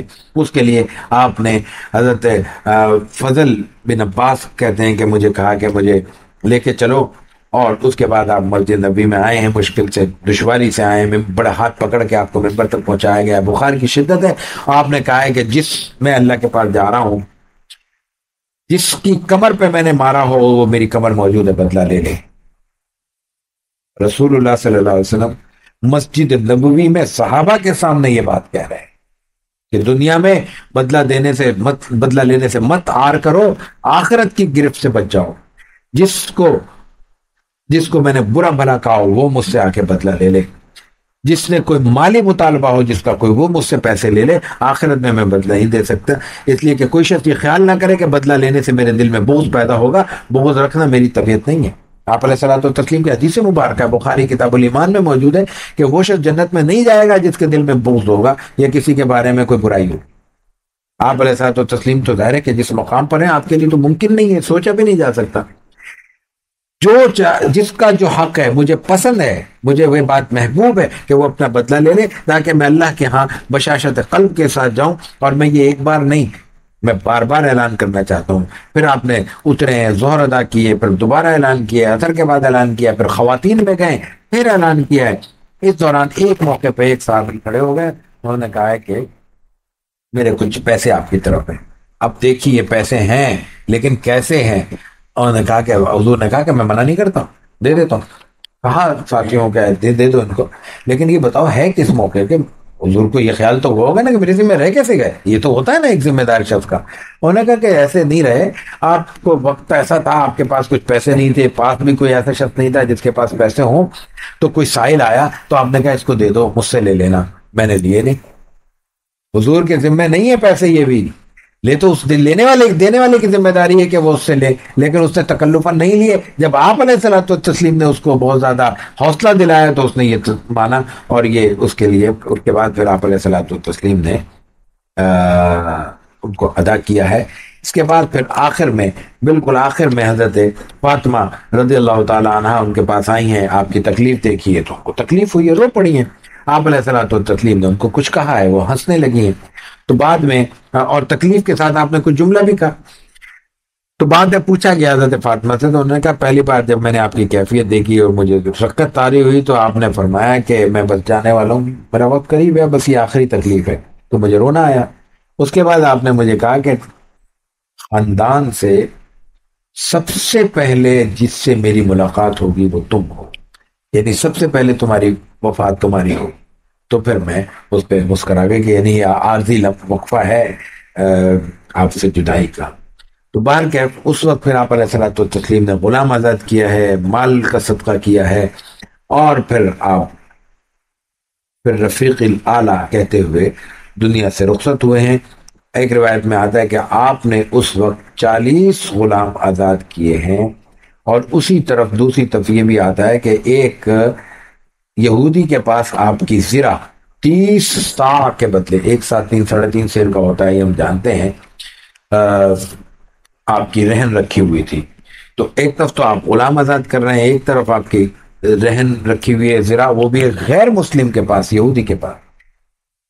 یہ ذوق کی چیز ہے، بہت سے حضرات نے، بعض حضرات نے اس کی طرف توجہ دلائی، یہ بات سمجھ میں آتی ہے کہ آپ علیہ الصلوۃ والتسلیم عام طور پر ادھار کا معاملہ غیر مسلموں سے کرتے تھے، مسلمانوں سے کم لیتے تھے۔ اس کی وجہ یہ تھی کہ اگر کوئی یہودی ہوگا تو وہ کبھی بھی پیسے نہیں چھوڑے گا۔ مسلمان تکلف میں آپ سے ایسا ہو سکتا ہے کہ اصرار نہ کریں، یاد نہ دلائیں، تو آپ کے ذمے کہیں کسی کا حق نہ رہ جائے۔ یہودی کا یقین تھا کہ یہ مجھ سے نہیں لے گا، میرے بعد والوں سے لے لے گا تو لے گا، تو اس وجہ سے آپ کے اس وقت زرہ خود کے پاس ادھار رکھی ہوئی تھی۔ بہر کے یہ آپ علیہ الصلوۃ والتسلیم کی زندگی، حیات مبارکہ کا کچھ حصہ تھا، اور ہمیشہ کی طرح وہی ہوا کہ بہت سارے واقعات ہمیں چھوڑنے پڑے۔ اللہ تعالیٰ اس جو کچھ بیان ہوا اس میں جو کچھ درست ہے اس کو قبول فرمائے، اور جو کچھ غلط ہے اس کو ہمارے ذہنوں سے بھی مٹانے کی خود از خود اپنے قدرت سے ہمارے ذہنوں سے اس کو محو فرما دے۔ آپ علیہ الصلوۃ والتسلیم کی سیرت مبارکہ 2 دن 3 دن 4 گھنٹے 10 گھنٹے کی چیز نہیں ہے، یہ زندگی گزارنے اور زندگی بتانے والی چیز ہے۔ اس لیے کوشش ہونی چاہیے کہ یہ معاملہ سال بھر جاری رہے۔ سال بھر جاری رکھنے کے لیے بہت لمبے چوڑے کوئی راکٹ سائنس کی ضرورت نہیں ہے۔ اگر دن ہر گھر میں ایک ایک کتاب بھی ہم سیرت مبارکہ کی رکھ لیں، اور ہر روز ایک صفحہ پڑھنے کی بھی عادت ڈال لیں، تو ہماری بہت سی چیزیں از خود زندگی میں چلتی چلی جاتی ہیں۔ یاد رکھنے کی بات ہے کہ جو وقت تیزی سے گزرتا ہے اس میں 1 سال بڑی خاموشی سے گزر جاتا ہے، لیکن یہ 1 سال 360 دن پر مشتمل ہوتا ہے، ایک دن 24 گھنٹوں پر مشتمل ہوتا ہے۔ اس 24 گھنٹے کو چھوڑ دیجئے، کیا وہ 360 دن میں ہم 360 صفحے نہیں پڑھ سکتے؟ ایک صفحہ پڑھنے کے لیے بمشکل 2 سے 3 منٹ درکار ہو، 2 سے 3 منٹ، 4 منٹ نہیں چاہیے، 5 منٹ نہیں چاہیے۔ کیا یہ ممکن نہیں ہے کہ رات کے کھانے کے وقت ہم یہ ایک روایت ڈال لیں کہ گھر کے سب چھوٹوں بڑوں کو، مردوں عورتوں کو، بچوں کو اکٹھا کریں گے؟ کوئی سمجھتا ہے نہیں سمجھتا، اس سے بحث نہیں ہے۔ اور آسان ترین کتابیں موجود ہے تو نہ سمجھنے کا بھی سوال نہیں ہے، اور ایک جگہ سے ایک جملہ، دو جملے، آدھا صفحہ، چوتھائی صفحہ، ایک صفحہ، 1.5 صفحہ پڑھیں گے اور پھر نشان رکھ دیں گے اگلے دن وہاں سے پڑھیں گے۔ کسی دن مجبوری ہو سکتی ہے نہ پڑھا جائے، اگلے روز ایک صفحے کی جگہ 1.5 صفحہ پڑھ لیا جائے، 1.5 کی جگہ 2 صفحے پڑھ لیجیے۔ ایسے ہی ہمارے مساجد میں قرآن کریم سپارے رکھنے کا رجحان ہے۔ کیا یہ ممکن نہیں ہے؟ کچھ جگہوں پہ ہم نظر آ رہا ہے کہ ہم اپنے اپنے طور پر کوشش کرتے ہوئے اپنے اپنے علاقے کے مساجد میں ایک قرآن پاک کا ترجمہ بھی رکھ لیں اور ایک کوئی سیرت کی 1 2 کتابیں بھی رکھیں۔ ممکن ہے کہ کوئی نہ پڑھے، لیکن بہت سی چیزیں ہماری غیر ضروری ہیں۔ مسجدوں میں کتنی لائٹیں لگی ہوئی ہیں، ہر لائٹ ہر وقت استعمال ہوتی ہے؟ کیا کسی کے ذہن میں یہ خیال جا ہوتا ہے کہ ہم نے تو 25 لائٹیں لگائی ہوئی ہیں، استعمال تو 15 ہو رہی ہیں، 10 بیکار ہے؟ لیکن کتاب کی بات کی جائے کہ تو ذہن میں آئے گا کتاب کون پڑھتا ہے؟ یہ 15 لائٹیں اگر بغیر ضرورت کے لگائی گئی ہیں تو 2 کتابیں بھی بغیر ضرورت کے رکھی جا سکتی ہیں، اللہ تعالیٰ پڑھنے والا بھیج دے گا۔ پھر ہمارے ہاں مختلف حوالوں سے مختلف جگہوں پہ ہم وقت ضائع کرنے کے لیے، یعنی شاید ہم دین کے نام پہ بھی بہت سا وقت نکال لیتے ہیں اور بیٹھ جاتے ہیں، لیکن پڑھنے پڑھانے کے نام پہ ہمارے پاس وقت نہیں ہے۔ کوئی کورس کا اعلان